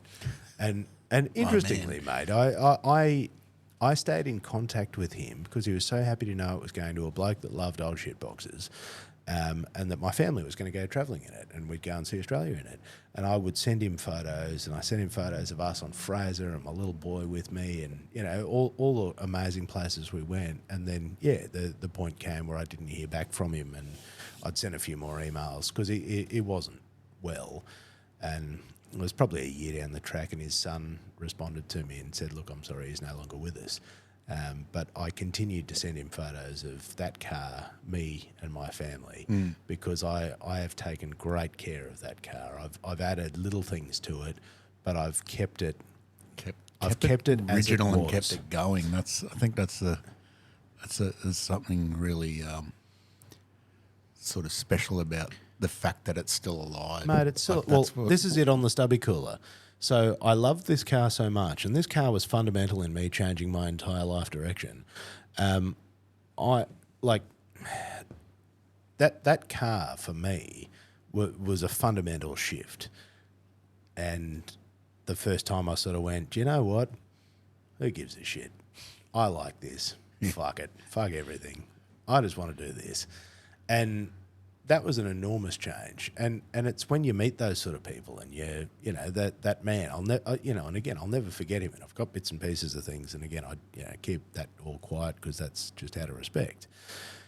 But it's very special to me that he allowed me to buy his car, because to me, as our Lord and Saviour Jeremy Clarkson says, it's not just a bag of bolts and metal. Like, they are special. They have a character. They are an entity. It's been through a lot. It's That's been the through other a thing lot. you got to think of. Like, look at it, if it could tell you stories. Like, Oh, I'm sure they'd be mate. If it could tell you stories, and mate, mine's got the rear aircon and the turbo stitching in the seats. I mean, chef's kiss. I know. Just when I saw it, It's like peak 80s. but people didn't like Absolutely. it. Okay, so two things: they didn't like the high roof. That was not cool, not fashionable. And if it didn't have the round lights, not cool, not fashionable. In Land Cruiser 60 Series world, at that point in time, Didn't like a high roof. didn't like the high Better than a roof. roof that's rusted off. I thought so too. Well, actually, this is still rusting as well. Fucking rust, mate. Jesus Christ. That's why there's none of them left. There's a company They that were makes bad for it. aluminium bodies, apparently. That'd be cheap. I've heard about. And I'm like, oh mate, it's like 60 grand. As I said, what do they say, mate? When I win Lotto, they'll be. That's it. Okay. But they're just, and I think this is what it all comes back to: is that to people like you and me, what we do and these cars and these relationships and these friendships, like they're special. They mean something. The stories mean something. Yep, that's for sure. It's, I've met so many people through, originally forums, like the good old days when you had forums. And what was your handle? What was it? I can't remember what the original one was on. So RS Liberty Club was my stomping ground because I was a Subaru guy and I was kind of one of the guys that knew a lot. And God, I can't remember what it was now. I think it was just Owl afterwards. I was like, not very creative. I was going to say, you didn't put a lot of thinking into that. Yeah, but it was very descriptive, I thought. Oh, I knew exactly what it was. It's Al. That's where I met Marty and from Marty Carmel. It's a RS Liberty Club, Like he was a Subaru fanatic as well. So that's how we basically knew each other off the internet. And Benny, he was also a Subaru guy. And now we're like very close friends. We sort of talk every day on the internet and that sort of thing. And obviously we've gone and done a lot of stuff together and that sort of thing. So you meet like-minded people through that interest in cars, and that's probably the coolest thing. And you go and experience stuff like we've done some pretty cool stuff like Drag Week with Benny and that sort of thing. Like that's an incredible adventure, driving around in America in a drag car and it getting raced every day and then doing 500 miles or whatever in it. And it was, done it a couple of times. It was like probably one of the best things I've ever done. And also that car, we previously drove it from Hokkaido to Matsusaka, which is down the bottom of Japan. When it was stock, we bought it in Japan, and like the idea of being able to buy a car like that is standard and still works is just you wouldn't even think that would be possible nowadays. But this is I don't know, it must have been 6-8 years ago, I guess, and it was like the coolest thing ever. We just drove this car, and it had like velour seats and a 2-litre my favourite engine that had like 8 horsepower, and it used so little fuel that we thought that the fuel gauge was broken. I think it got like 6 litres per 100 kilometres. It's like, what? How does this work? But yeah, we still talk about this. It was just a road trip, like 3 blokes driving through Japan, and then we just dropped it off and eventually got sent back to Australia, of course. But yeah, we've had a lot of history with just doing cool stuff like that with cars, of course. Like it's kind of like it's not everything, but it's like that's the sort of link, I guess, between like-minded people, I suppose. It really is, and it's been one of my great realizations over more recent years. And I think I'd failed to acknowledge the importance of the relationships that I have with my friends that I've made through cars, and how pivotal those relationships have been. And they're not people that knew me for any other reason than the dumb things I liked, and we're like, hey, you like dumb things too. Me too. Hey, let's do more dumb things. And we're like, yes. Yeah. And it's literally that. And it's that every time. And my wife is just, she's like, what is wrong with you, mate? Like a dude came to buy a car off me once, and then like we became lifelong friends. And they just, we stood out on the footpath and chatted for like 3 hours. Yeah. And she's like, do you know that guy? Right? Like what is going on? And the other one she loves is all the random people that drop past all the time. And she's like, why do people just always turn up at our house? I'm like, oh, I've got a thing and he needs a thing, or I need a thing and they need a thing. Sahara in my driveway. That'd be enough to attract them. Oh, mate, I honestly feel like the king of the world. I have an XR6 and I have a 60 Series Sahara. Yeah. I mean, I feel like such a gangster. Yeah. You're living the dream. Mate, I'm living the 90s dream. Like, I'm a 90s millionaire. Yep, that's it. Yeah. Like peak. I also just finished an E36 convertible, so I'm like a Hope Island 90s millionaire now. I'm going and playing golf on the weekend. Yeah, as you well. can. Which car shall I take? Top to down. The Japanese golf resort. Absolutely. To Coralbin. Which car will I take to Coralbin? Yeah, you definitely take the Sahara to Coralbin. But what's the one where we did the super cheap ad? Was an ex-Japanese golf country club that was abandoned. What's it called? It's right in the middle of the Gold Coast there, and went broke. And yeah, that was in its heyday. That was a like Japanese golf country club. It was a pretty amazing looking place. You could see that it was cool back in the day. Yeah. My Sahara would have been there at some point. Yeah, probably. 1989. It was parked. It probably lived there in It was parked 1989. in the garage with the guy with the white gloves, Absolutely. ready to drive it, and doilies over the seat and that sort of thing. Yeah. Good times. Mate, not just good times, the best times. And this is the problem with this stuff. And this is why we keep going back into it, even though it occasionally chews us up and spits us out.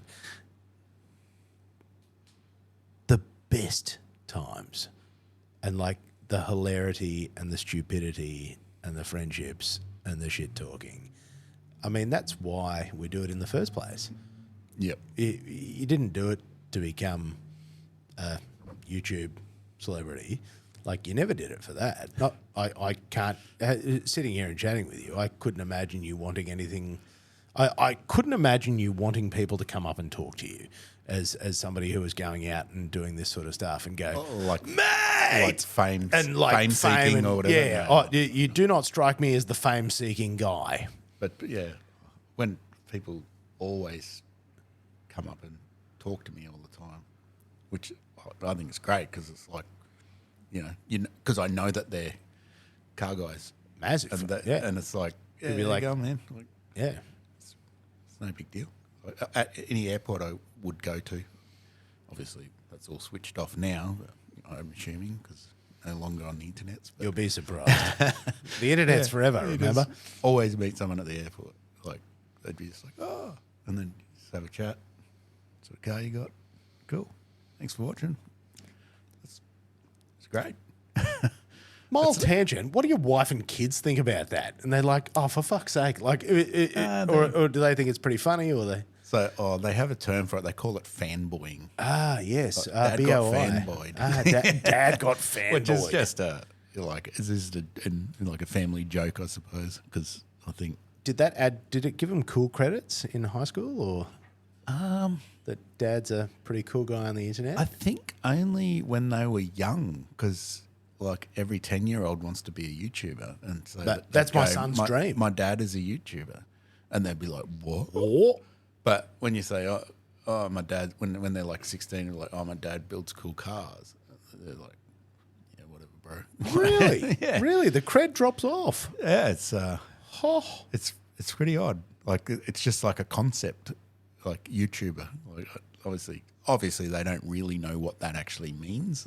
No, they just see They people. don't know that it's actually a job and it's not easy. Yeah, and that it's actual work. Because that's my son's dream. That is his 8-year-old boy. That is all he wants. He wants to be like Mr. Beast. Yeah, that's it. The end. Which, yeah, that's funny. And I'm sure they get over that and realise that that's not really a thing. Unless they're, I mean, you got to have. It's also, what is a YouTuber? Like, it doesn't mean anything. You've got to have something. You've got to be something. You've got to show something. Well, it's in the name. Broadcast yourself. What do? You've got to do something. Otherwise, people are not going to watch you. There's nothing to watch. You can't just. I suppose people do just stand there and talk about stuff, but yeah. The one I like, I can't believe that it's a thing where people like put a camera on and then walk up a hill, and it's just watching them walk. Like I've never seen that. Mate, that's a thing. I don't know if I could do that. Yep, that's all they do. They like just put the camera on, and it's like the crunching of the walking. Oh, and like walking and the ASMR thing, type thing, and I'm just there going. I like that for a little bit, and then I'm like, you're trying too hard. Yeah, I'm like, I'm bored now. Yeah. It's like, I don't really need to hear every little crinkle. Actually, do you know what I'm really enjoying at the moment? People building log cabins in the woods.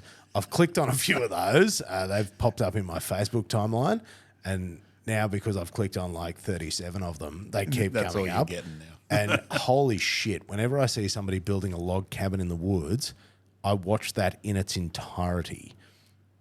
I don't know How what long it does is. it take in real time? Oh, fuck, mate. Like months? It goes from summer to winter to summer again. And they're there like with an axe chopping each thing. Oh, and like then like No proper. chainsaws or anything? Oh, again, you don't see it off camera. But I'm like, I know how hard it is to do that. They're like cross-sectioning an entire Yeah, log. And I'm like, I'll fucking bet you didn't do that with your tomahawk, mate. But do the dugout and then put the moss in and the whole shebang. That's pretty wild. I'm like, that's wicked. I just watched, like, most of the time I'm just watching, like, dirt bike videos. Crossy Demons of Dirt on VHS. Just like dudes with like 18 subscribers riding their like KTM through like a single trail or whatever in the bush in Australia. That's because that's my thing. That's what I enjoy. So I can just like sit there and watch it and just think that I'm doing it. Like, you know, like it's like putting yourself in the place of the guy, because it's all, you know, point of view sort of thing. Pretty odd. Do you ever jump up and comment on those channels?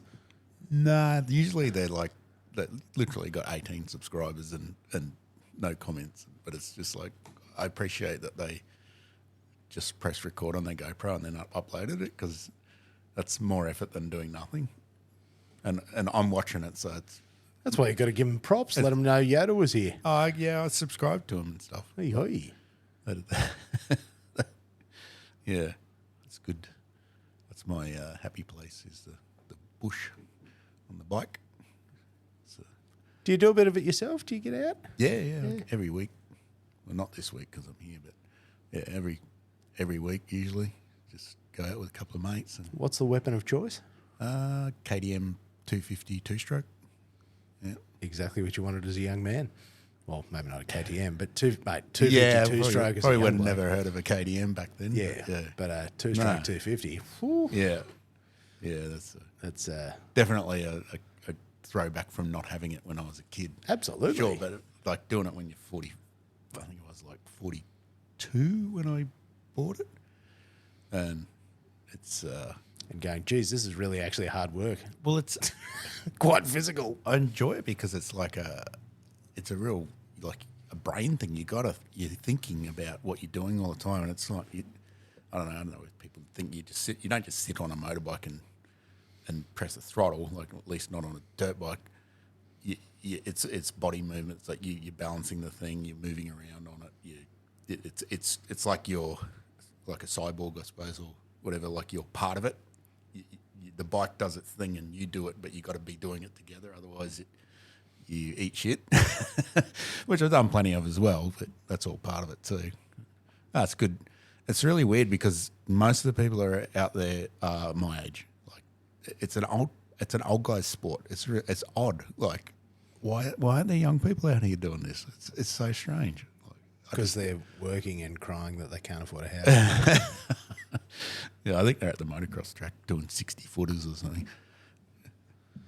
Yeah. I think a lot of it, though, is that when you finally get the capacity to do it and you go, not getting any younger, fuck it. It definitely is. It's like, why haven't I done this already? Because this is the best. But prior to that, I was working. Like Mate, working, kids, family. and kids, yeah, just like, flat out. Just you don't stop. Like from here, I go home. You know, my wife's at home with my boy. We've got 2 other kids staying over, and then we've got swimming in the morning. Like, mate, it is back to back to back to back to back, and you do not stop. Yeah, you don't have time to. It's a whole day sort of thing. So, and I guess like the kids are when they're older, you don't have to. Yeah, they're doing their own thing. Do all that stuff, and especially when one of them gets their license, that's the greatest thing ever. Absolutely, you can get lit and they can come pick you up. Can't wait for that. But you make them take the other kid to wherever he's got to go as well, and they're like stoked because it's like when you're 17, all you want to do is drive anyway. Mate, so, I can drive everywhere. Yeah, I made sure I built a cool car for my son because I didn't want him to have any excuse not to do our bidding, drive our other kid around, or pick us up. So what did your boy get? His first car was a Subaru, of course. What a shock! 6-cylinder, 6-speed wagon, 2007. It was actually a family car, and then I converted it to auto to manual and that sort of thing, because you obviously can't have an automatic when you're a young male. Well, you can if you want. He would bring I'm not going to shame judge to you. the family. Mate, he would bring shame to the family. My boy's going to learn 3 pedals, even though, do you know what makes me really sad? Is I think I'm the coolest with my cool old shitboxes. My son doesn't like nothing, like zero, doesn't register. Tesla. He wants a Tesla. And I'm just there. I'm like, I said to my wife, I said, I'm not sure. Like, was it the postman? There's something going on here. Something's missed. It's a technology obsession, I think, with Teslas, because it's basically just a big computer with you sitting in it. So yeah, I know a lot of kids really love that, and I mean, I'm not really into electric vehicles, but I think it's pretty awesome that they made these things and got them to get, like, you can buy them and they work. Oh, it's amazing because the only electric cars we ever knew were golf carts, and like they were just hilarious. And you'd try and do wheelies and tip them over and all sorts of funny things. Yeah, and then a couple of M70s would fall out under the seat. Yeah, they weren't a real car. Like, it was never going to be a real car. And then the fact that, like, my son gets to drive around in these ridiculous cars, and like, I mean, come on, we got a Barra that doses, and like nothing. Like, I'm heartbroken. I'll just give you, just from my experience. Please help me. 16, nothing before that. Like, my kids grew up with me doing crazy shit all the time, their whole life, nothing. Then 16, bink, cars are cool. It's just like an awakening. Like, interesting. Yeah. Because his mate that's coming over tonight bloody loves it. And I was so stoked that there was a kid that wanted to talk to me about my cars. And I'm like, do you want to go for a drive, buddy? And he's like, yeah. And I'm like, yes, this is what I've been waiting for. You're my new son. And I'm like, and then I'll take you in. Do you want to go in the other car? And he's like, can we? I'm like, yes. And you're taking them through the fleet. They got a lot to distract them. Oh, mate, they do. But I was so stoked when, like, a kid was like, yeah, I actually really like the old cars. I'm like, yes. I just think it's hilarious that an EL Falcon is considered an old car. Oh, mate, isn't that the worst? An old car's like a 60s car to me. I don't even think HQ's old, because 70s. Anything that has chrome on it's now old officially. But the fact that what year are we in? 1994. I just picked up a 1992 vehicle, and I can put it on Club Rego. Yeah. And it's when you go, it's like, what? Because I owned one of these vehicles back in the early 00s, and so it wasn't an old car at that point. Yeah. I lost money on it, as you did with old cars. I bought high and sold low because they were worth nothing. Yeah, that seems to be a thing. Yeah, that was a thing. Well, it used to be. It used to be. And yeah, you're looping back now, but it was the realization that I could put this fucking thing on Club Rego. I'm like, thank God it doesn't cost anything to register. Oh, well, it's a bit of a bonus because it's got 12 cylinders. So, interesting. Spicy. Is it a Jag or a BMW? BMW. Yeah. Like a 750. They sound. The thing I love about them is that when they crank over, they sound like, because there's so many cylinders, it just makes like this. The starter noise is like, and then it just runs.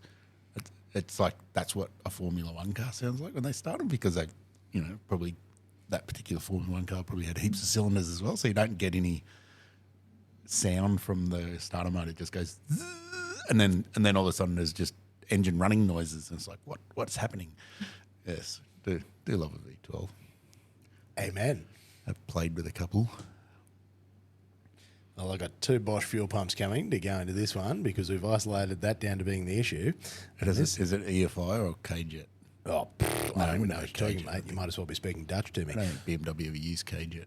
Yeah, so 92 this is. What I did learn was that they have 2 computers because basically they got their 2 6s and 2 things and then one that talks. It's redundancy, yeah. Yeah. Even Toyota did that. And apparently you can drive them on one bank. Yep, 100%. I'm like, oh, That's what it's for. It's like wicked. you lose a whole engine and it's still... And it's still a whole You engine. probably wouldn't even notice. I was Mercedes is wetting the same. myself. I think only Jag wouldn't have done that because what's the point of having a Jag if it doesn't break down? Absolutely, mate. If it's not dropping oil, is it really a Jag? True. Yeah, right up until Ford bought it and fucked them and put Falcon parts inside Jag. And I'm like, And potentially made them more reliable. oh, it did, but it was no longer. There's no soul. It was no longer a Jag. There's no Lucas electronics Yeah. leaking. Yeah, look, the Jag has a special personality. Yeah. And you I don't actually love understand those old XJ6s and stuff though. That's a bloody beautiful car to drive. Mate, funny story. That's what the old boy had. There's photos of me sitting in XJ6s because Dad, wanted to be a big pimp in the 80s, and that was his car of choice. Were you picking the wood grain off the dash like a kid would? No, I loved The it. cracked wood grain. No, ours wasn't cracked. I suppose it was quite young then. I White suppose. XJ6, red leather interior, sheepskins over that, of course. Yes. Did it have sheepskins on a seatbelt? No. But it was magnificent. And it had the radio and you turned it on and the antenna went up. And like electric antenna, I had never seen anything more impressive in my entire life than pushing that and watching that go. So since cars don't even have antennas anymore, No, what's they the don't. use? But like Not ones that you electric can see. antenna, that was the greatest Yeah. flex I'd ever You seen. didn't have to go out and make an Australia out of a Oh, coat out of hanger your and coat shove it in hanger. the... No, none of that rubbish. And then it had a button because it drank so much fucking fuel. It had 2 fuel tanks and a button to change from one fuel tank to the other. Yeah.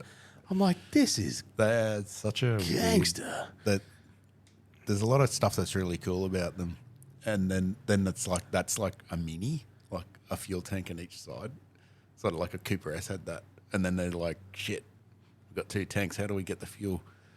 And then they've just gone, shit, we're just going to make this really complicated setup, and even worse when they're fuel injected because then you got 2, you got to have 2 pumps and then they got it's just so British, but they are great when they've got a better engine in them that isn't leaking oil everywhere. So like an LS or something, and that's probably it's boring, I suppose. Like an LS conversion is boring, but then the car is actually, when you're driving it, it's like you don't know that that's what's in there. It still feels like a friggin' Jag because it's just... It has the 'cause you're very sitting in skinny that steering wheel. leather and there's like wood grain and shit everywhere and Smith's gauges. They're bloody awesome cars. And it's surprisingly how many of them are left. Like, I don't know how many they sold in Australia, but I wouldn't imagine it being Wouldn't be big numbers. And because they're they would have been crazy expensive. They're still not that popular. They're like right on the extremities of the scene. It's like one that's probably gonna... It hasn't got there yet, but I can't imagine it not happening. But it has to. The XJs, They're I not think, a terrible car. But they had one of the most beautiful aesthetics with the way that they sort of rolled and they came down and it was a bit of a dovetail and it still had the chrome and like everything about it. It's just a magnificent car. I'll probably go out on a limb and say it's probably the best car that the Pom's ever made. I think so. Was it Series 2 or 3? I can't remember. But the 80s XJ. Yeah. Oh, no, hang on. The 90s, they built an XJR. Remember when they did that? It's like a big coupe thing. Isn't it? Oh, no. They did a 4-door and then they made it go fast. Oh, yeah. They peaked. That was magnificent. It would have had... Did it have like a better engine in it by then? Or is it a V12? I think they supercharged a V8. Oh, yeah. That's right. Yeah, supercharged. Like a Range Rover. Yeah. And it was a proper, like, pimp rocket. And then the Daimler product made it all confusing with its weird And they were, Speaking remember- of and they were badge wobbly. engineering, like Yeah. what? That was a really odd time. They were doing that in the they were still doing it in the 70s. They had Daimler. That was an odd time. And then they mate. had those Daimler 250 things in the 60s that were a Jag as well, like a S-type. But they had a 2.5 litre V8 in it, which you can imagine how incredible that would have been. 2.5 litre V8. Would have made nice noises, but not much movement. Not a great deal, Yeah. but you would have had fun doing it. My brother's actually got he's got an S-type and a E-type, but they're pulled apart in a farm shed. I have to ask the serious E-type question. Do you know which series and which engine? 3.8, I think it is, and I guess that's the Series 1, I suppose. So not a V12. No one wants the V12. No. Lies. No, I can't. That back. It's all... No. There's one that doesn't look like that. That's the 2+2 you were talking about. Okay, yeah. You can get a V12. That looks like Homer's car, that The Homer. the bubbly back thing. Yeah, It's mate, like it's way too close to the 2+2 Homer. is hideous. They're the ones that come up for sale for people that want an E-type but miss the boat. Yeah. And you buy one of those going, I've got an E-type. And you're like, And everyone's like, oh my God, you got an E. Yeah, mate. make it stop. Yeah, the person who designed that was blind. Like, yeah, they were missing eyeballs. Let's make a sleek sports car. And then, Or not. yeah, no, it was definitely turned into the Homer. Yeah. It was the car for every man. Yeah, that is not peak E-type, unfortunately. But I can assure you, V12 E-type is, Is that the most valuable one? it's up there. Yeah. I don't really know that much about them. Apart from, I know what an E-type is, but I don't know what... It was a car that Enzo Ferrari said was the most beautiful. So Okay. that's pretty big props from the... I think it's probably... I reckon that's a bit... Yeah, and I think Ferrari made some pretty nice cars back then. I don't disagree, but when Mr. Ferrari, at least, mate, to give a nod, Yes. that's a fair chop of respect. So who designed it? Was it designed by Italians? Probably Pininfarina. Yeah. Because usually they were on their game back then. Oh, weren't they? Anything that had that badge on it, Baton, Pininfarina, any of those sort of cars. Even like weird stuff like Isuzu Bellets. And, Mate, for me it was Fiat X19. yeah. Gorgeous. I'll tell you a story. My third car was a Fiat Get out. 124 BC. Beautiful car. Mate, they're the best. Fiat 124s, like that very is... impractical for a 19-year-old. Oh, terrible car. But never break down. No. I'll give it that. Like But people mate, always it's said it's going to break great down. It's going to break down. It never did. I used to drive it like everywhere, long distances and everything, and it was bloody. It was like $4,500, and it was like. I thought it was like very. It was. I don't say show car, but it was. Mate. It was 124cc. That was, you were a man of BC. culture. BC. Oh, sorry, but you were a man of culture in that car, in the Fiat 124. Yeah, it was a cracker, and I put the twin downdraft Webers on it. Of course you did. Oh my God, the sound! You could hear each valve opening. It was amazing. Twin downdraft Webers. Again, if that's not something that you've enjoyed in your life, you probably don't understand why this is so special. Yeah. For all the fuel spitting out and wetting the bonnet and everything, that doesn't. The sound of them, not just at full noise, but like I could. It's a chorus. It all the was way. unreal, and it was such a better car with those on there than the whatever the single carby it was on it, which was also some sort of Weber. But yeah, no, it was an awesome car. Mate. I have dreams that I forgot that I didn't sell it, and it was just like, in Dad's shed or something. Still there. Yeah, old people things. Just dreaming that you didn't sell your valuable old vehicles. See, for me, I'm not upset that I sold it, but Alfa Romeo 33 1.7 litre Cloverleaf. So it had the boxer engine with the twin downdraft Webers. Yeah. It's like a front-wheel drive. Front-wheel drive. T-drive sort of gearbox. Yeah, the one. Like an Audi sort of layout. But One of with a those. boxer. Yeah. With the boxer. It would have been rusted away though, wouldn't it? It was magic. Bought through John French, Alfa Romeo, Oh, yeah. to apply some context. You'd know that because they were also a Subaru. Yeah, correct. And I recall about the time, and that would cross over fairly well with your experience. That car taught me the magic of Italian vehicles, and my mechanics said to me, they said, if you want this car to last, red line.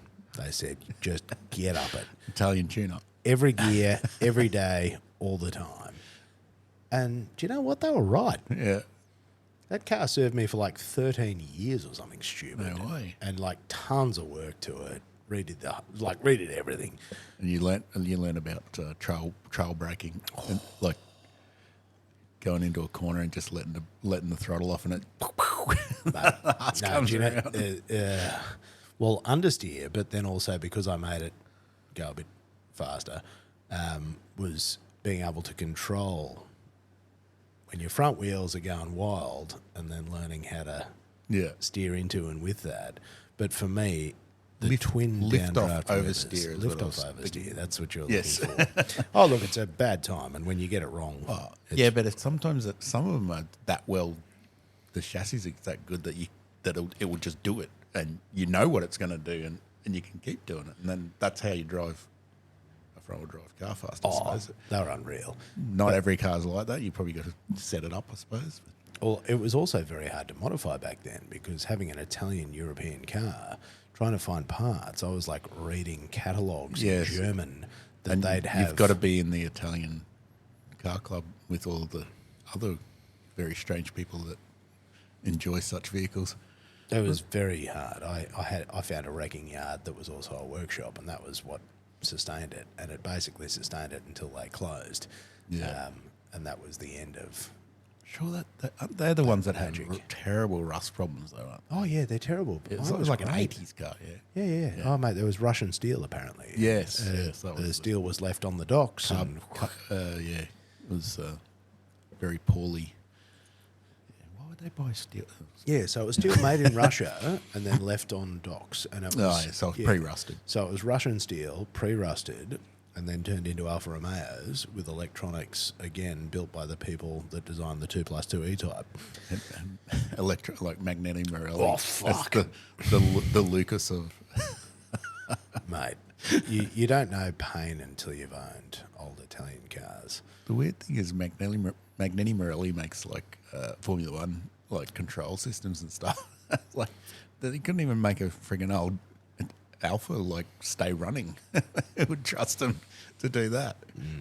No, it fills me with great fear. I would never buy one again. I think I had points in my Fiat, so it's pretty hard for them to get that wrong.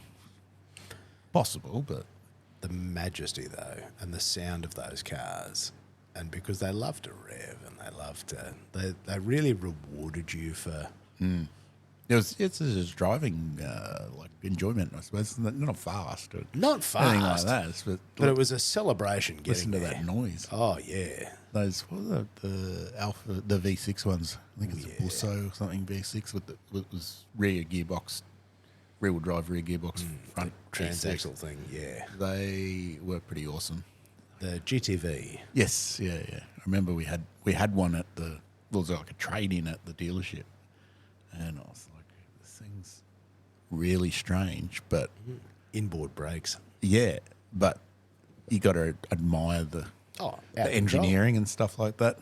Whether it was durable, but it's not a. They're still It's not a kicking around Camry, today. like- Mate, it is not a Camry. And they did make driving exciting. The other thing was the offset pedals all over to the right and all in a space of like So if you had big 15. hoofs, you were in trouble. Mate, No work boots allowed. I got some reasonable flippers on me, and I could never drive that car with shoes on. Yeah. Always barefoot because I could not. Because if you had shoes on, you'd hit more than one pedal. Yeah. And I would only use my toe to operate the accelerator because that was about the width of it. Yeah. They're bloody special things. I don't those. know. I don't know if I like the offset driving position thing. It's really off-putting. but I know a lot of cars, a lot of European stuff is like that. And at some point I was like engineering brain thinking going, I think they're like that because they've built a left-hand drive car and then gone, well, we need to sell it to England. Probably don't give a shit about Australia, and then they're just like, oh, Fuck it. fuck it with this. Whatever, yeah. Like it's not built, it was never meant to be like that. No, because it makes sense on the other side of the car. Yeah, but it no probably sense does on- make sense on the other side of the car, but now we've had to do this silly British thing and now... Idiots. Yeah. Why are these idiots? On the other side of the car. Idiots. Yeah. You just imagine the Italian people there going, I don't know how to say for fuck's sake in Italian, No, but I could say it with my they're hands, just and they're like- saying for fuck's sake. You know what we should do? Yeah. Make the steering crooked. Yeah.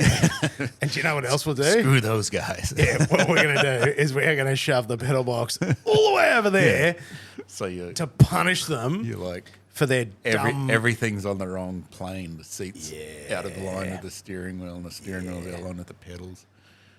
This will be That's great. the driving experience. So. Yeah, they're like, this will be great. Have you got a sore back years later from being pushed sideways and That's the one. yes. See, now we know what's up. We've worked it out. My joke was the exceptional value I used to get out of my RACQ membership. I mean, mate, I got my money's worth. The number of toes I would get here when that bugger wouldn't start, which was a lot. Why wouldn't it start? Just Nah, carby no, things? something would break. Just more than Just anything. just stuff. Yeah. Stuff wouldn't work. Something would melt. Something would break.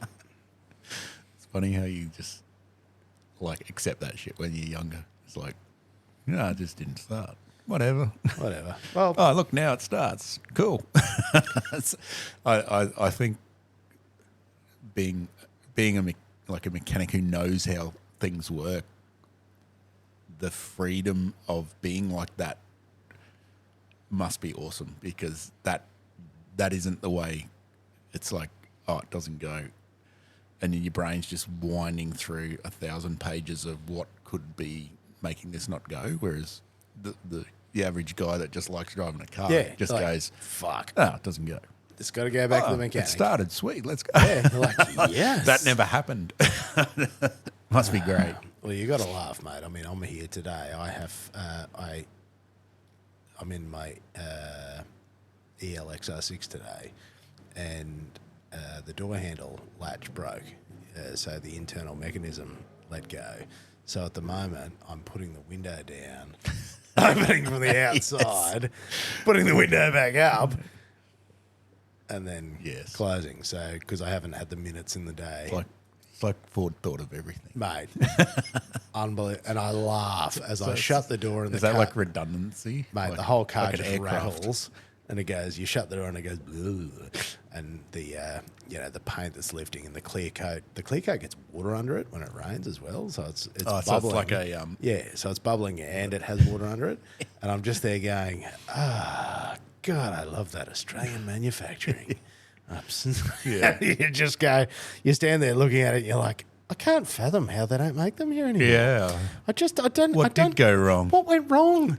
But have a look at a VE Commodore now and see how bad they are, and then it's like I'm like, how did somebody... they're amazing at the time, but it's like give it enough time, and it will be a piece of shit with the hood lining on your head. Mate, the hood lining Like on your if they head... had done that simple stuff properly, might not be in that situation. Mate, I've got a VE ute that, again, had that specific problem. The hood lining on your head and... just... That's been a staple since VNs, I think. Got the old thumbtacks in there.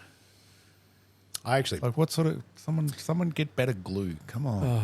Mate, you can buy a can at Bunnings. Like, I've used it to repair Whatever so you're many using things. is Whatever your rubbish. spray can... Just get some of that. Get the spray can from But there. they were still using the same glue. Like from 15 years later or whatever, and it's still and they all fell down, and you're going, oh God, like just one person. Can one person go, we acknowledge this is a problem, we're going to fix this. Are you not aware of Toyota's philosophy of relentless improvement? No? Haven't picked up on that? No, okay, that'll be the interview. Cool. Thanks, bye. Like, it just never caught on that because, and look, this is probably a bit philosophical and middle-aged man of me, but the fact that the Australian government protected the industry and then jacked taxes, which still exist, so luxury car tax was created to protect Australian manufacturing. We still have luxury car tax, hilariously, even though we don't have Australian manufacturing.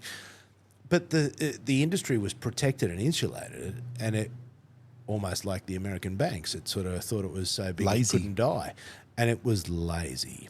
Because it wasn't truly competing with superior products, they went, no, keep paying us more. We'll just make whatever fucking dog shit we like. And would you believe that's not the key to success? Sounds exactly like the US car industry that nearly died. Same thing. Again, they just made big buckets of shit that they didn't. Taxed everything else that was coming in.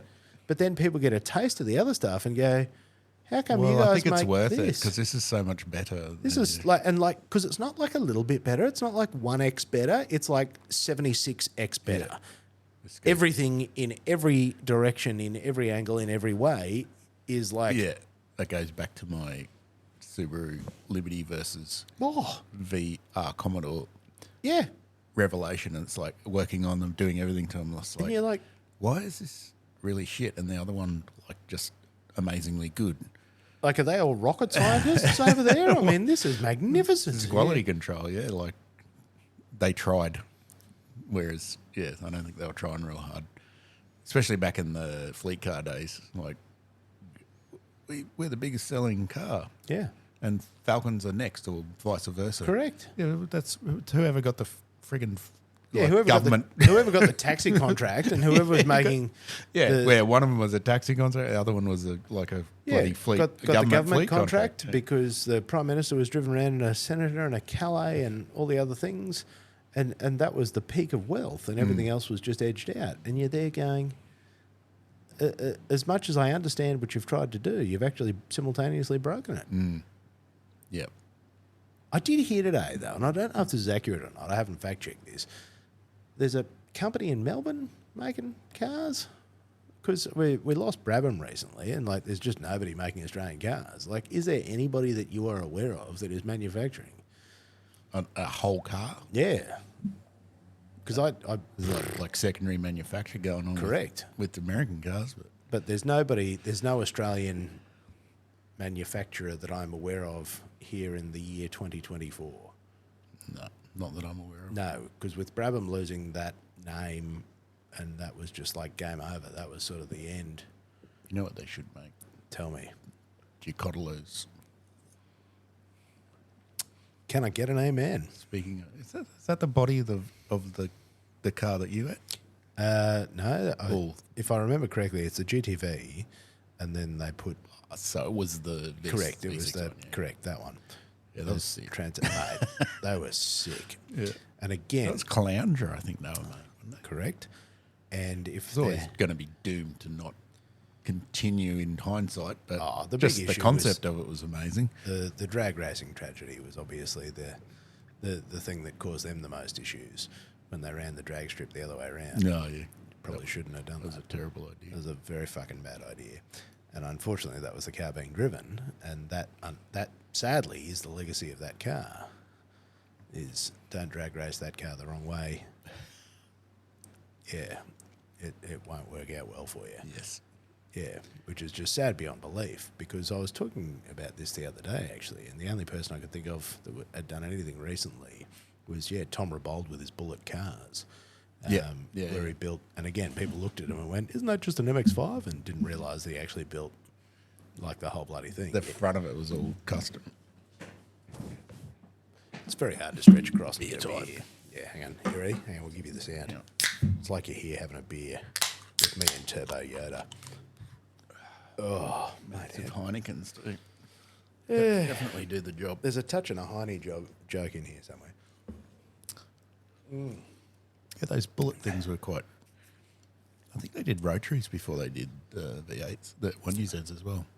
Mate, he was big into the 1UZs. Yeah. Still going too, would you believe it? Tom? Yeah.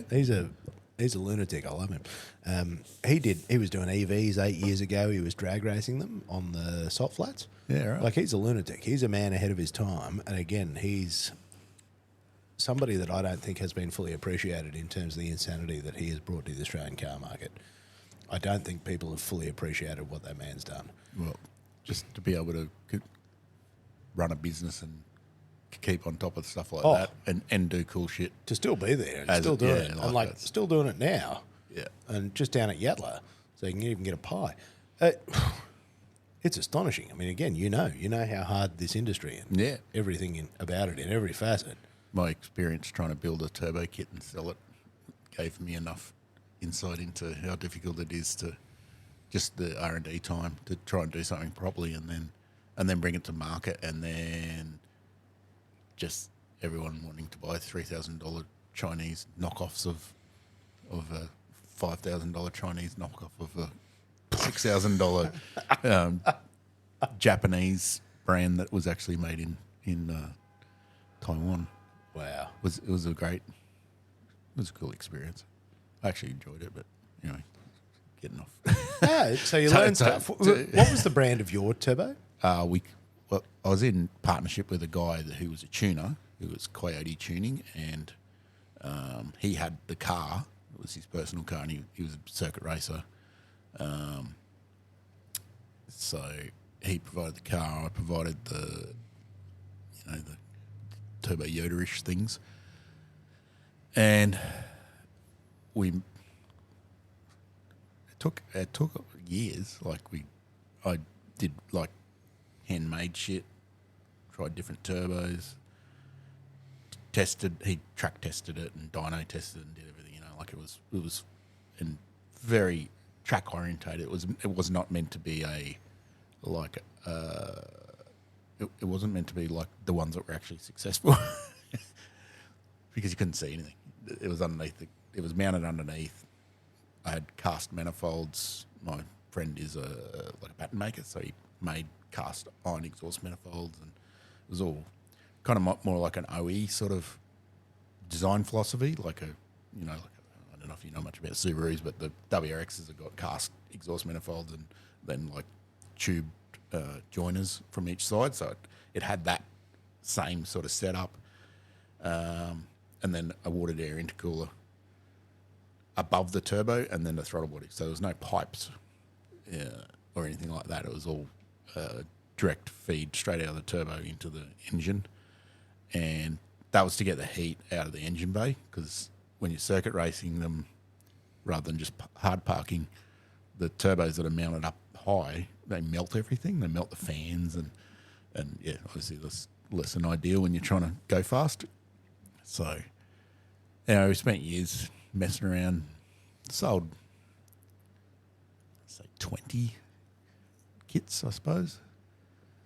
And it was difficult to meet the market, because the market went from the first buyers were like professionals who wanted an enthusiast sports car, which I think they're a great car. And when they sort of got a few years old, they'd come out of lease or whatever, and they'd sell them. And then at that time, they weren't worth very much. So then you'd have like a 21-year-old kid would buy it, put big wheels on and flares and neons and whatnot, and wrap it.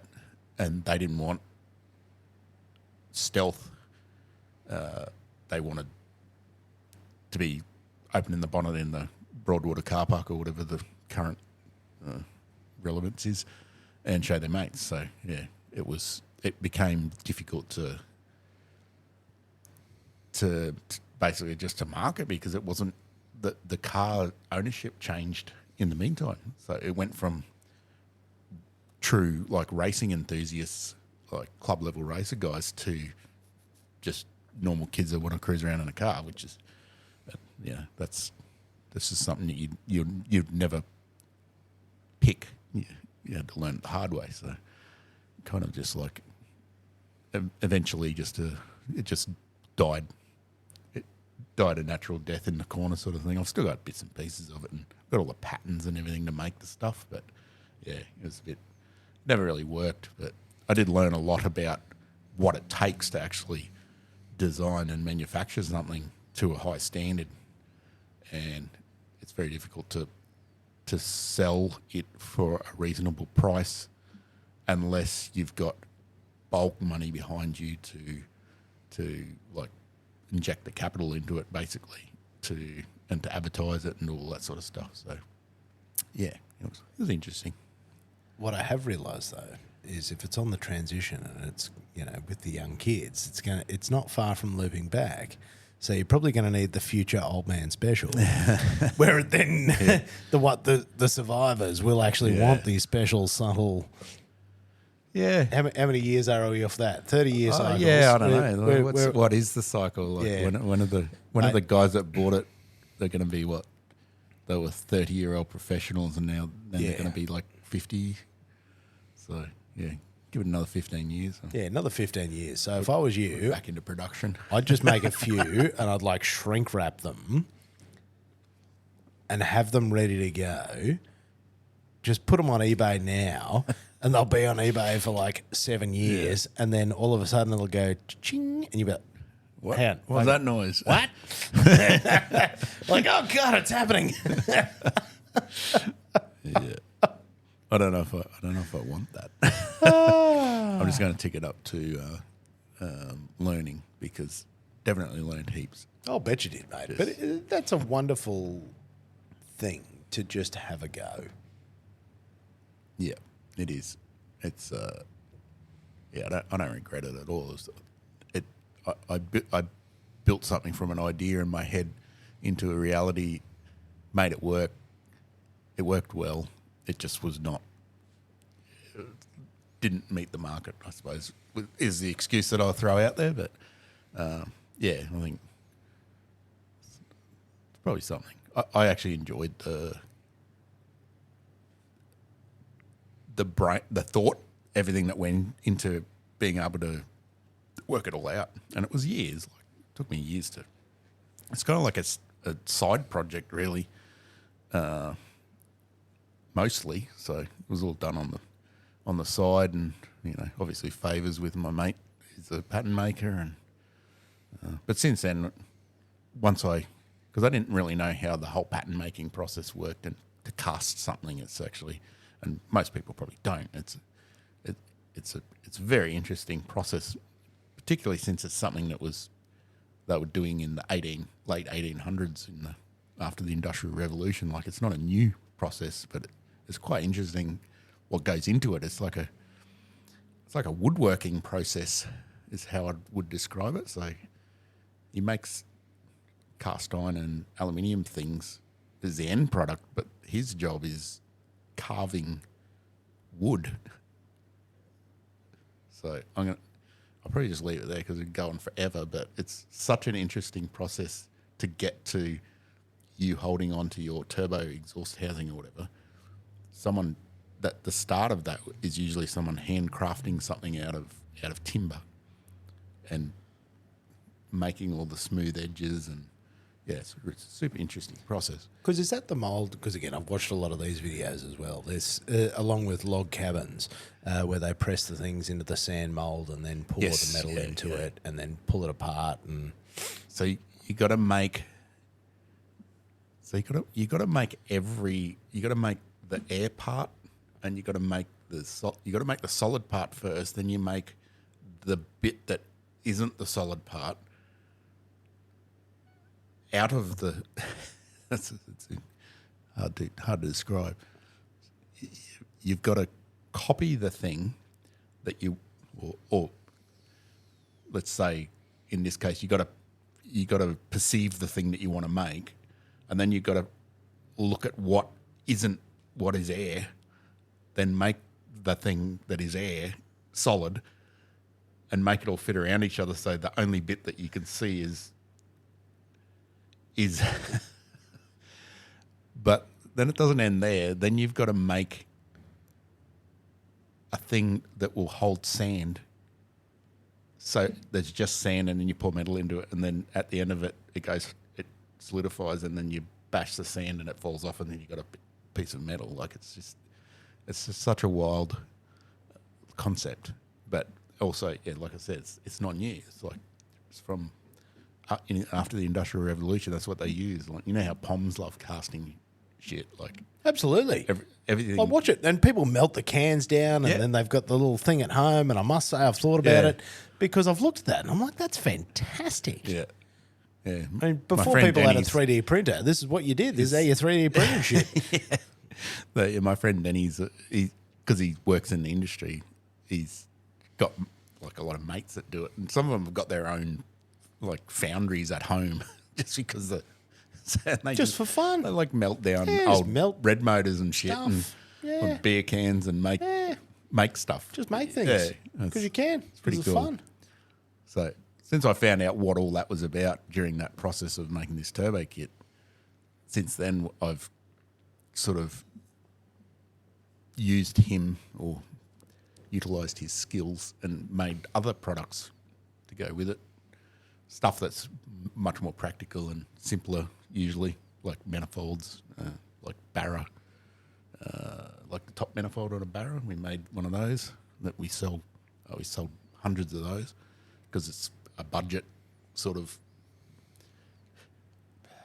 It's like the fancy ones that you buy that are like, all welded and everything, but it's just cast, so it's way cheaper. But you just got to make it in volume, and someone used stuff, and it's been quite a cool thing because it's you just got to account for his time to do it because the actual making of the pattern.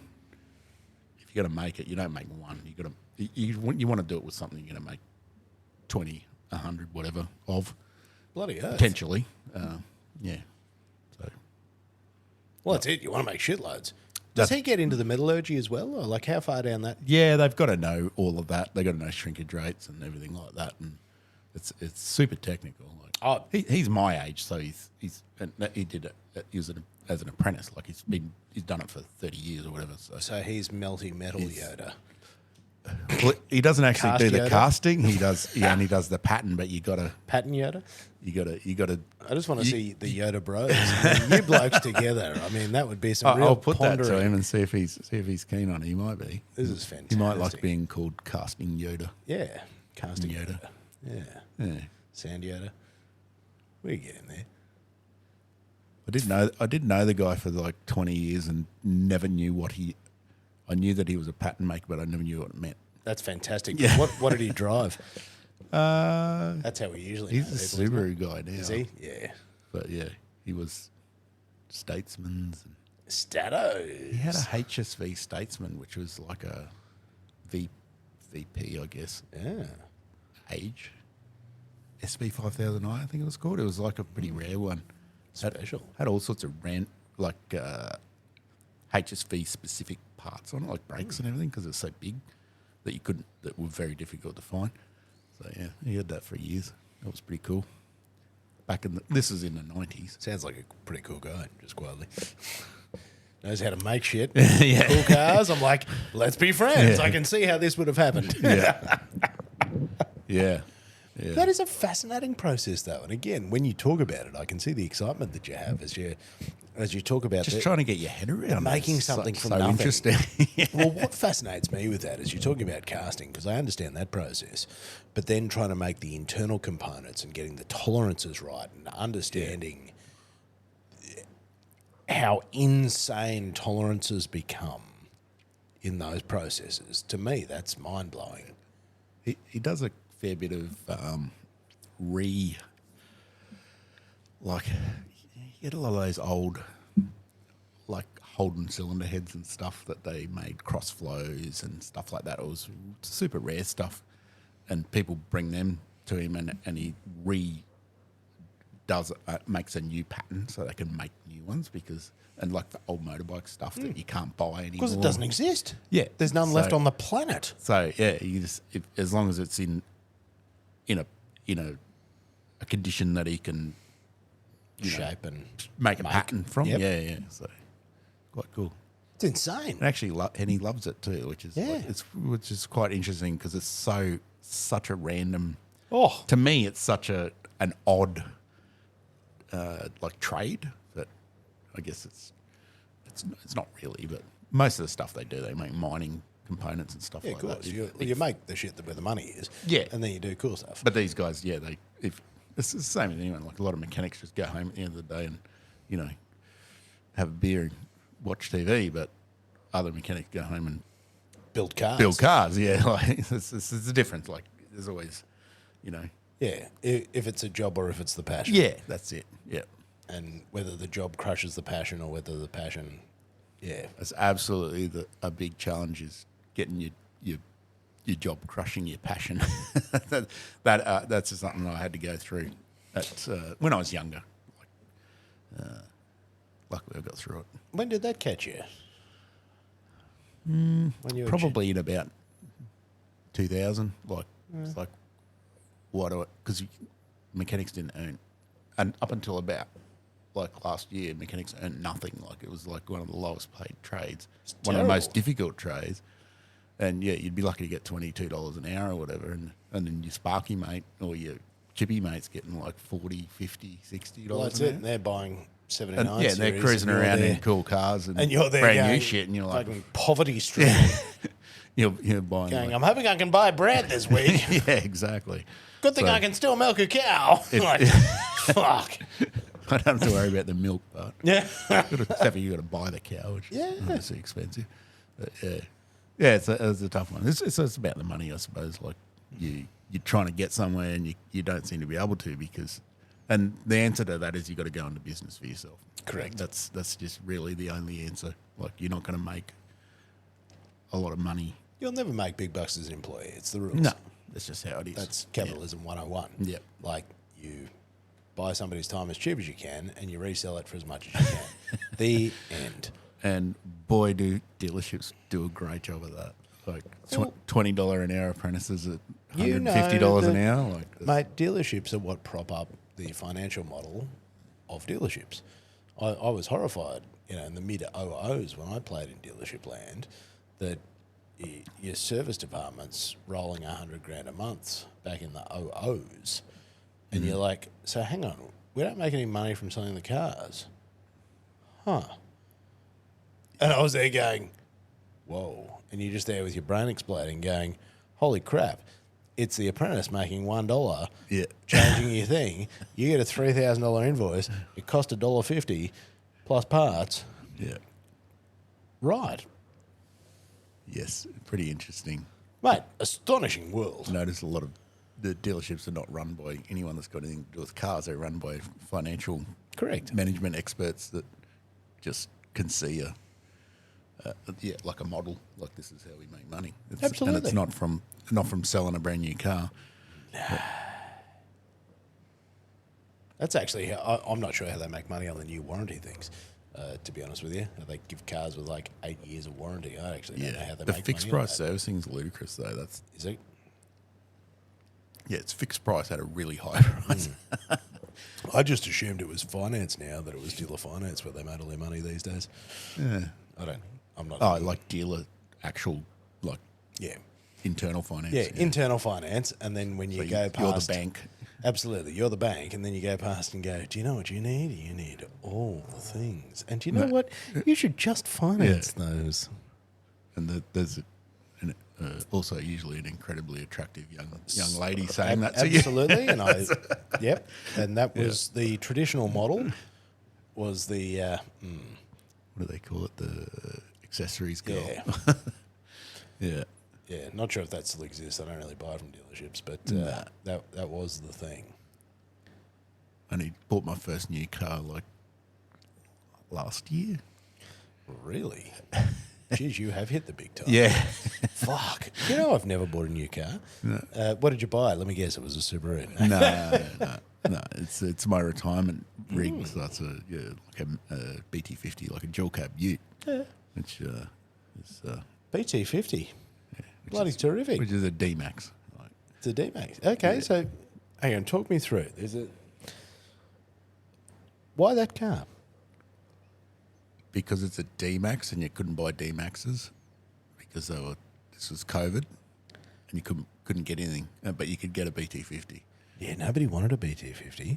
For a while until I realised that they were actually a D-Max, but with carpet.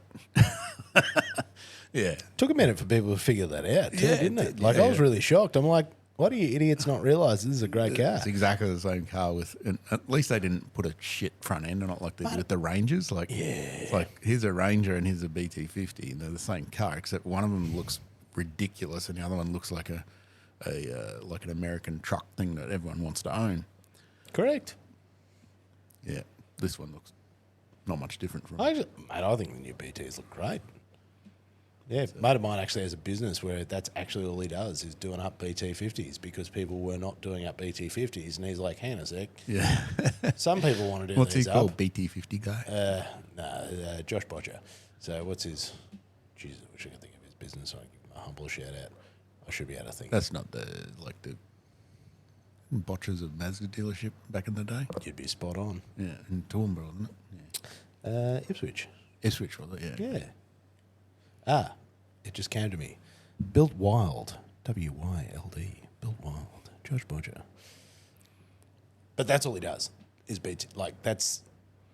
Because There's plenty of them. Again, people didn't realise, and people were buying them because they were available, and you could actually get one. And then they went, hang on, if you put some shit on these, they look fantastic.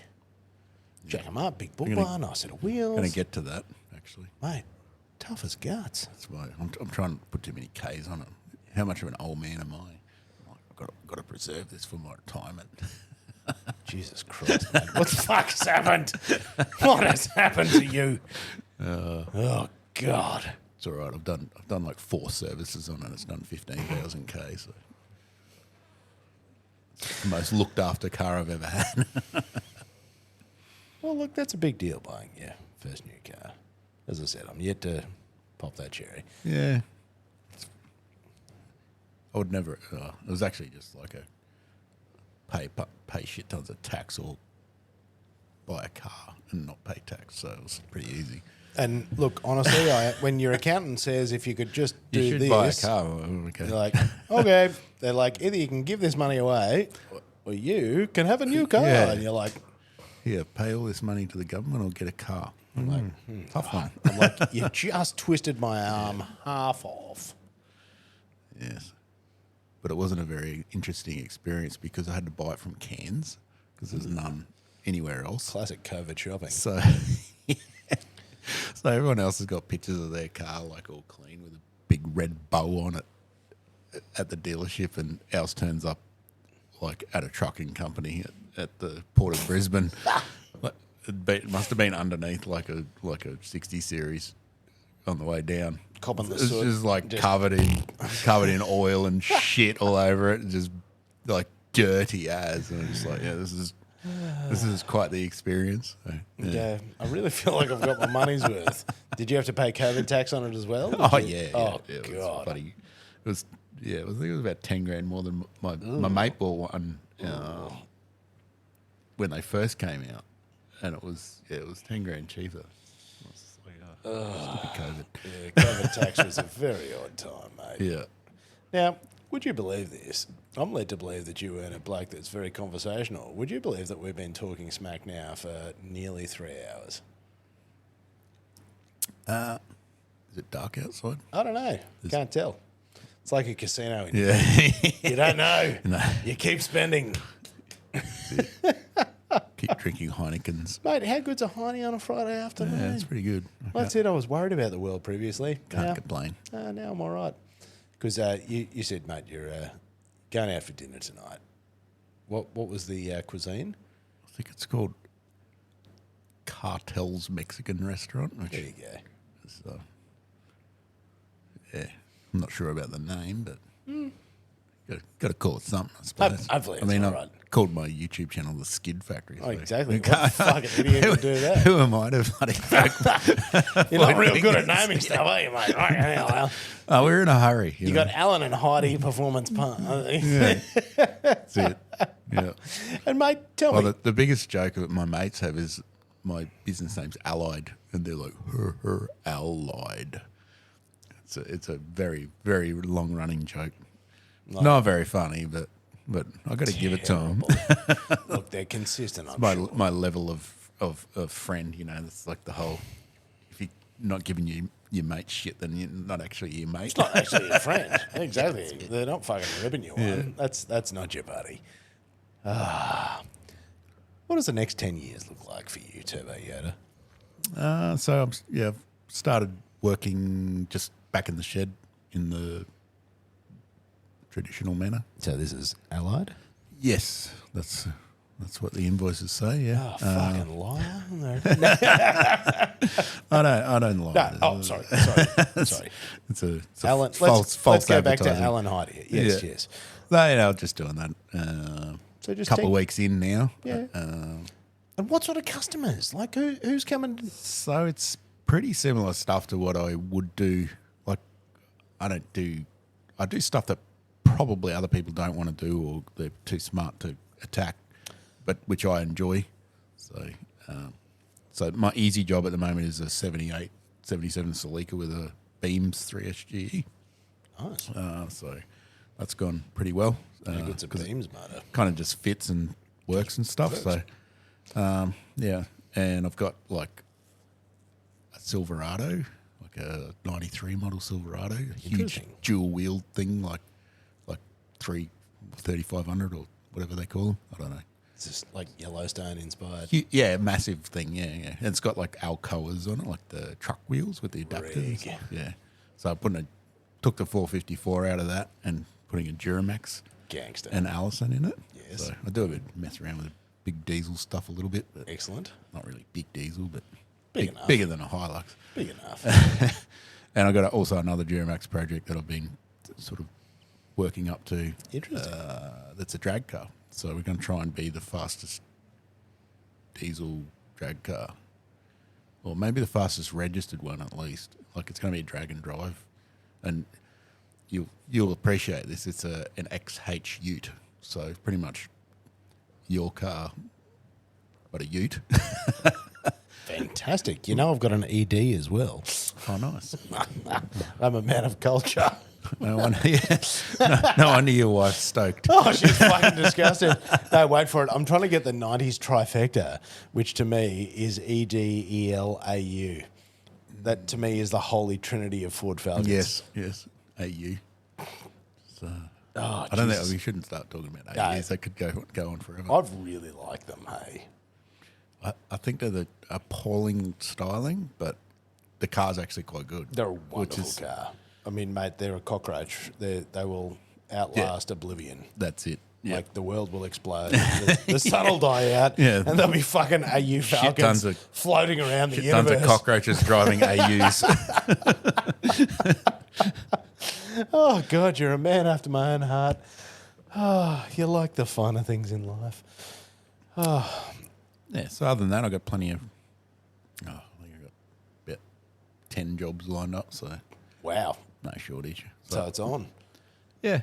And is it going to be Allied YouTube? No. No more filming? No. No more Done filming? that. I don't. None. Oh, well, Woody will come and film Okay. probably at the end of Pop in. interesting jobs. Like he'll probably film the Celica because it's kind of interesting, but it'll just be like a single episode. So you're going back to special guest appearances, Yeah, just yeah. like how you began. Yeah, and I'm happy to do that. And I'm going to work with the Mighty Car Mods guys as well a bit more because I haven't been able to because just too hectic on our own time and that sort of thing. And that's why I enjoy doing stuff with them because it's always cool. The cars that they have are amazing. And it's totally It's different. fun. And it's not your responsibility. Yep. Like I you just do your go bit there. and then you leave. I'm like, yep. And they go, how do we do this? Yep. What should we do? And I say, okay, this is how I do it. And they go, okay, that's how we're going to do it because they have Perfect. full faith in me and Which is great. we do it. And then we it have a bit of works. fun. And then you reinforce. And that's what it's supposed to be about, just hanging out with your mates, Hanging out working with on the cars. Yeah. Can I get an amen? Yeah. That's it's pretty simple. It is, mate. And if you overcomplicate the recipe and you take the fun out of it, Yeah. that's where it gets Try not to dangerous. stray too far away from that original. Find your true north and Yeah. just stay on that. Yeah. So that's really exciting. So you're going to get to do a little bit of, a few guest appearances here and there. Yeah, and I do enjoy that. And I enjoy stuff like this, like podcasts. Like, Yeah. I think they're great. I Come love and talk listening smack. to them. Just, yeah, everyone's got a story to tell, and it's fun listening to everyone's, life adventure, I suppose. It's and the best. how they became who they are. My favourite, though, is the people that are like, I don't have anything to talk about, my life's not very interesting. And then they come on, and I'm like, mate, I wouldn't be asking you if I didn't think you're a fucking legend. That's the main reason you're here. Yeah. And, like, they have just these incredible stories. Well, yeah. Incredible. I think it's a saying, isn't it? Everyone's got a story. Everyone's got a story, mate. And everybody's story is important. It's not exciting to you because you know it intimately. But to everybody else, they're hearing it for the first time. Yep. And that's really special. And that's, as I said to you before we even started recording this, I love meandering conversation because meandering conversation to me in the year 2024 is a lost art. Yeah. Do you know how often I get to sit and speak to somebody for 3 hours uninterrupted? Fucking never. If my wife could get 3 hours uninterrupted with me, she'd be absolutely shocked and horrified. Yeah, if we get 4 minutes of communication time without being interrupted. This is You're lucky, mate. This is special. Like the podcasting thing, as I said to you, put the headphones on, and you disappear into a parallel universe where nothing else exists. We're in the casino lighting, so you can't tell if it's day or night, and you just talk. And that is magical to me. This is not too hard, especially when you're talking to someone who likes cars as well. It's like well, I've noticed you shit about Jags. I've noticed you staring at some of the things on the wall here, and each one of those has a very special story. Let me assure you. What's that? Which one? That To the left. cityscape one. Are you ready for a story? Yeah. Everything has a story. So, what you're looking at there. Is that a long... Oh, sorry. That's a long exposure. Long exposure, yeah. Yeah, correct. At a racetrack. You're looking at two of the most famous corners on the planet. Air Rouge and Le Réunion. At Spa-Francorchamps. Nice. So they're all race cars coming past it. Those are GT3 cars at the Spa 24 Hour. And if you're ready for a story... I went over there with my friend, and I was working with him as part of the race team, competing for the very first time at Spa, racing, I believe for the first time, if I recall correctly, for an outfit called Kessel Racing, run by a gentleman by the name of Ronnie Kessel, who are based in Switzerland, and we were running 458 GT3s. I'm just some yahoo from Brisbane,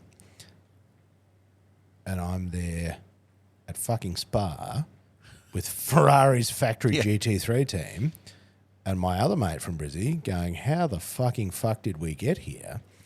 And we'd made friends with the rest of our team, a gentleman who we'd met through Aston Martin Racing, if you see that little car just over there, little blue X, that little guy at the back there.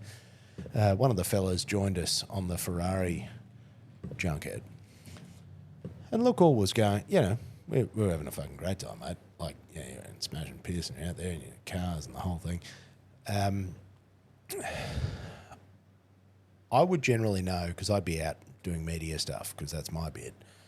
And I would always know sort of how often you'd see the car and you'd see it X number of minutes because I'd reposition to always know where the car was. And I'm like, I haven't seen the car for a while. I was probably in the pits getting a few things done. Yeah, that's where it is. And then I'm like, fuck, it's been a bit longer. And then I saw a chopper flying in, and I'm like, it's not good. And then I'm like, it's something fucking weird going on here. Because there were no comms. You couldn't, I'm in the fucking trees over at the other end of the thing. And I started just walking back because I only had 2 foot power.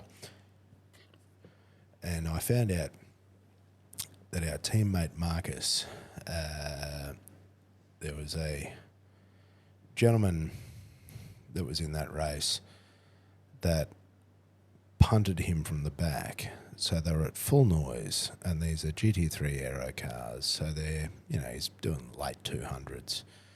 He's punted it from the back, which has unloaded the aero, and he's gone at mid 200s into a concrete barrier. Now, it doesn't matter how good your fucking roll cage is and how good your hands device is. when you go from $200 to zero, it broke his hands device. It fucking shattered his neck. Like the car caught, like just everything that could go wrong. We're in Belgium, if I get my countries correct.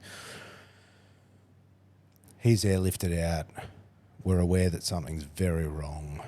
He's being taken to hospital. It's night time by then. We're in a car. We're trying to find the fucking hospital. We can't speak the language. We don't know where we are. We don't know where we're going. We're just trying to find the fucking hospital to find our mate. We don't know if he's alive. We don't know if he's dead. All we've been told is that it's very bad. It was very bad. He had smoke inhalation, body fucked, like bad. I met his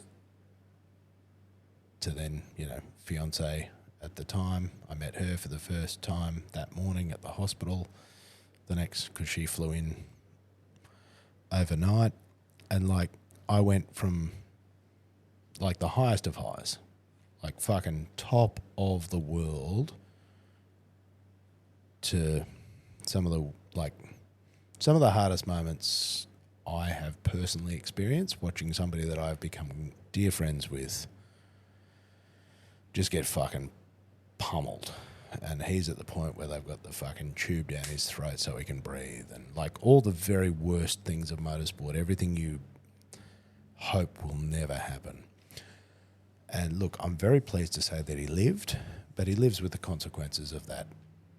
And he's not the man he was before that. That photo, 12 months later, we went back and we fucking hit that place again. In my mind, before I went to Spa, that very first time where everything went fucking horribly wrong, I had in my mind this photo. I knew that I wanted to make this photo. I knew I wanted to bring this shot into existence. And I stood there 12 months later. It was midnight. Yeah, to the right-hand side of that, there's a fucking dance party going on. The whole thing's like, there's some superstar DJ over there. There's fucking thousands of people. I think there were 10,000 people over there. Then there's a full fucking paddock of GT3 cars. Behind me is the big pub that's going off.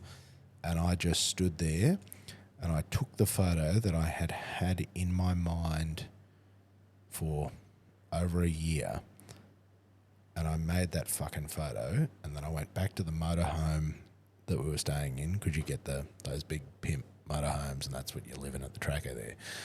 And I sat there from like 2 a.m. to 4 a.m. So that's a layered photo. It's multiple things. And I sat there and I photoshopped it and I put it all together. And I think so it must have been the year 2015, 2016, I can't quite remember. It was probably 2015. And I remember sharing that photo and putting it out there into the world. And your Facebook header cover? That's the last time I changed it. Because that photo, that to me, that is life, that is motorsport, that is everything that we go through. It is the highest of highs, the lowest of lows, getting fucking beaten to the ground, finding your way back and trying again. That is the most special photo I've ever taken. And it's just fucking trailing lights in a paddock. But what it means to me, and every time I look at it, I simultaneously want to cry and smile and fucking jump out of my skin. So there's that photo. Obviously, I noticed it was something special. Very, very special. Yeah. And cool. But that's what that photo is. It is, to me, that is, and this was something that I felt. I did a lot of 24-hour races, and there's something about that level of intensity to me. It's like it condenses all of life down into 48 hours.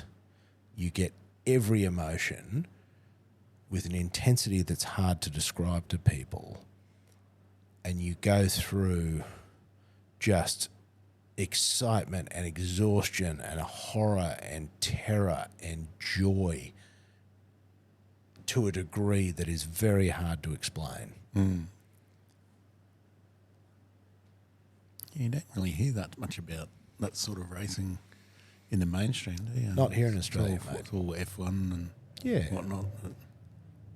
But that was, and again, this is just, this is some dickhead from Brisbane that found his fucking way there by sheer accident. And these are things that develop you into the person that you become. And watching these things and seeing these things and getting to meet these people and getting to meet extraordinary people and see extraordinary things. And it all these things fundamentally changed me. And a lot of them, you don't fully appreciate the magnitude of what you're doing until much later.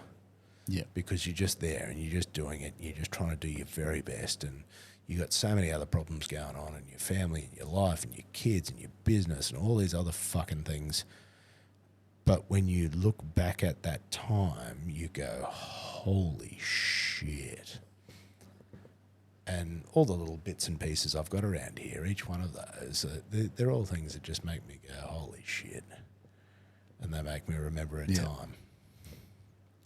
Memories. Mate, really special memories. And special people and special times and special opportunities. Because they're the catalysts for adventure and for, what do they say? What did Robin Williams say? You got to suck the marrow out of life, Oh, Captain, my captain. It's that. Take the opportunities and fucking oath. And the adventures while you can. And then give it everything you've got. Yeah. Well, they don't come around twice, mate. That's it. It doesn't knock again. Yeah, it's wild stuff. That's the most intense picture up there. Each other one doesn't have a long story. This is just a talented Brisbane man who now lives overseas, and 24 for 24. So Jason Fong, he paints 24 watercolours, 1 an hour at Le Mans. That's very. Why does he put himself through that? Because he can. But how? And he raises money, and I don't know. He's a weapon. Yeah, right. And I've really bought. Yeah, I've bought 3 of his pieces so far. 2 of them hang here. So one of them paints them and then like auctions them off. And then auctions them off. Yeah, and so you can sort of just go, hey, I want to buy this one. Yeah, cool. And I got into it in mid-COVID because, again, just sitting at home scratching yourself. And you got enough time to like watch stuff and get into art. But again, it's supporting people having a go. And I'm like, that's wicked. Yeah.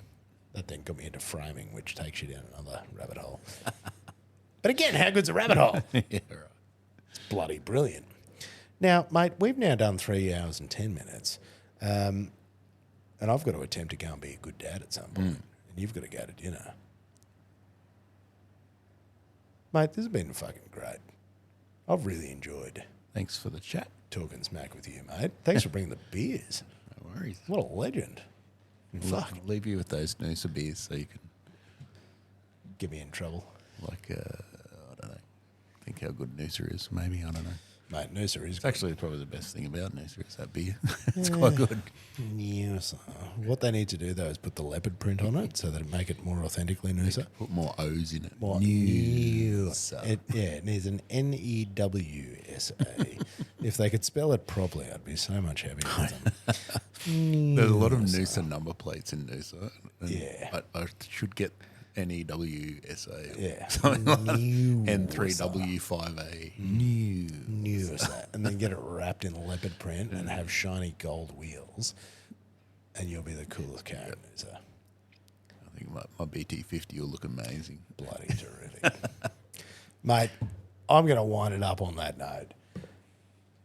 Alan, Turbo Yoda, Allied Performance.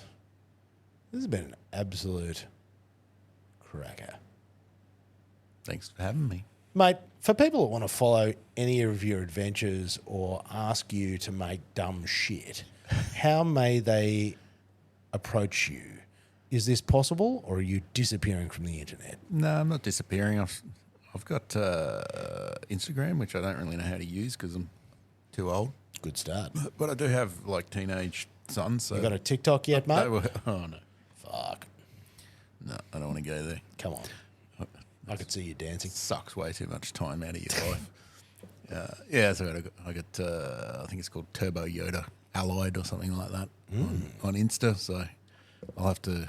I kind of like gave up on that when I had a YouTube channel because, you know, how much do you need to market yourself? A lot. So now that I don't have the YouTube responsibilities, I'll put a bit on Insta and On the gram.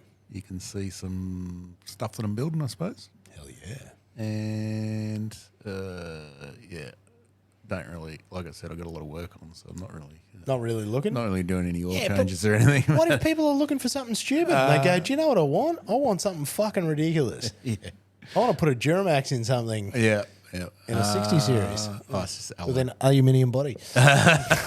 And then make it wheel stand. but just have to win lotto first.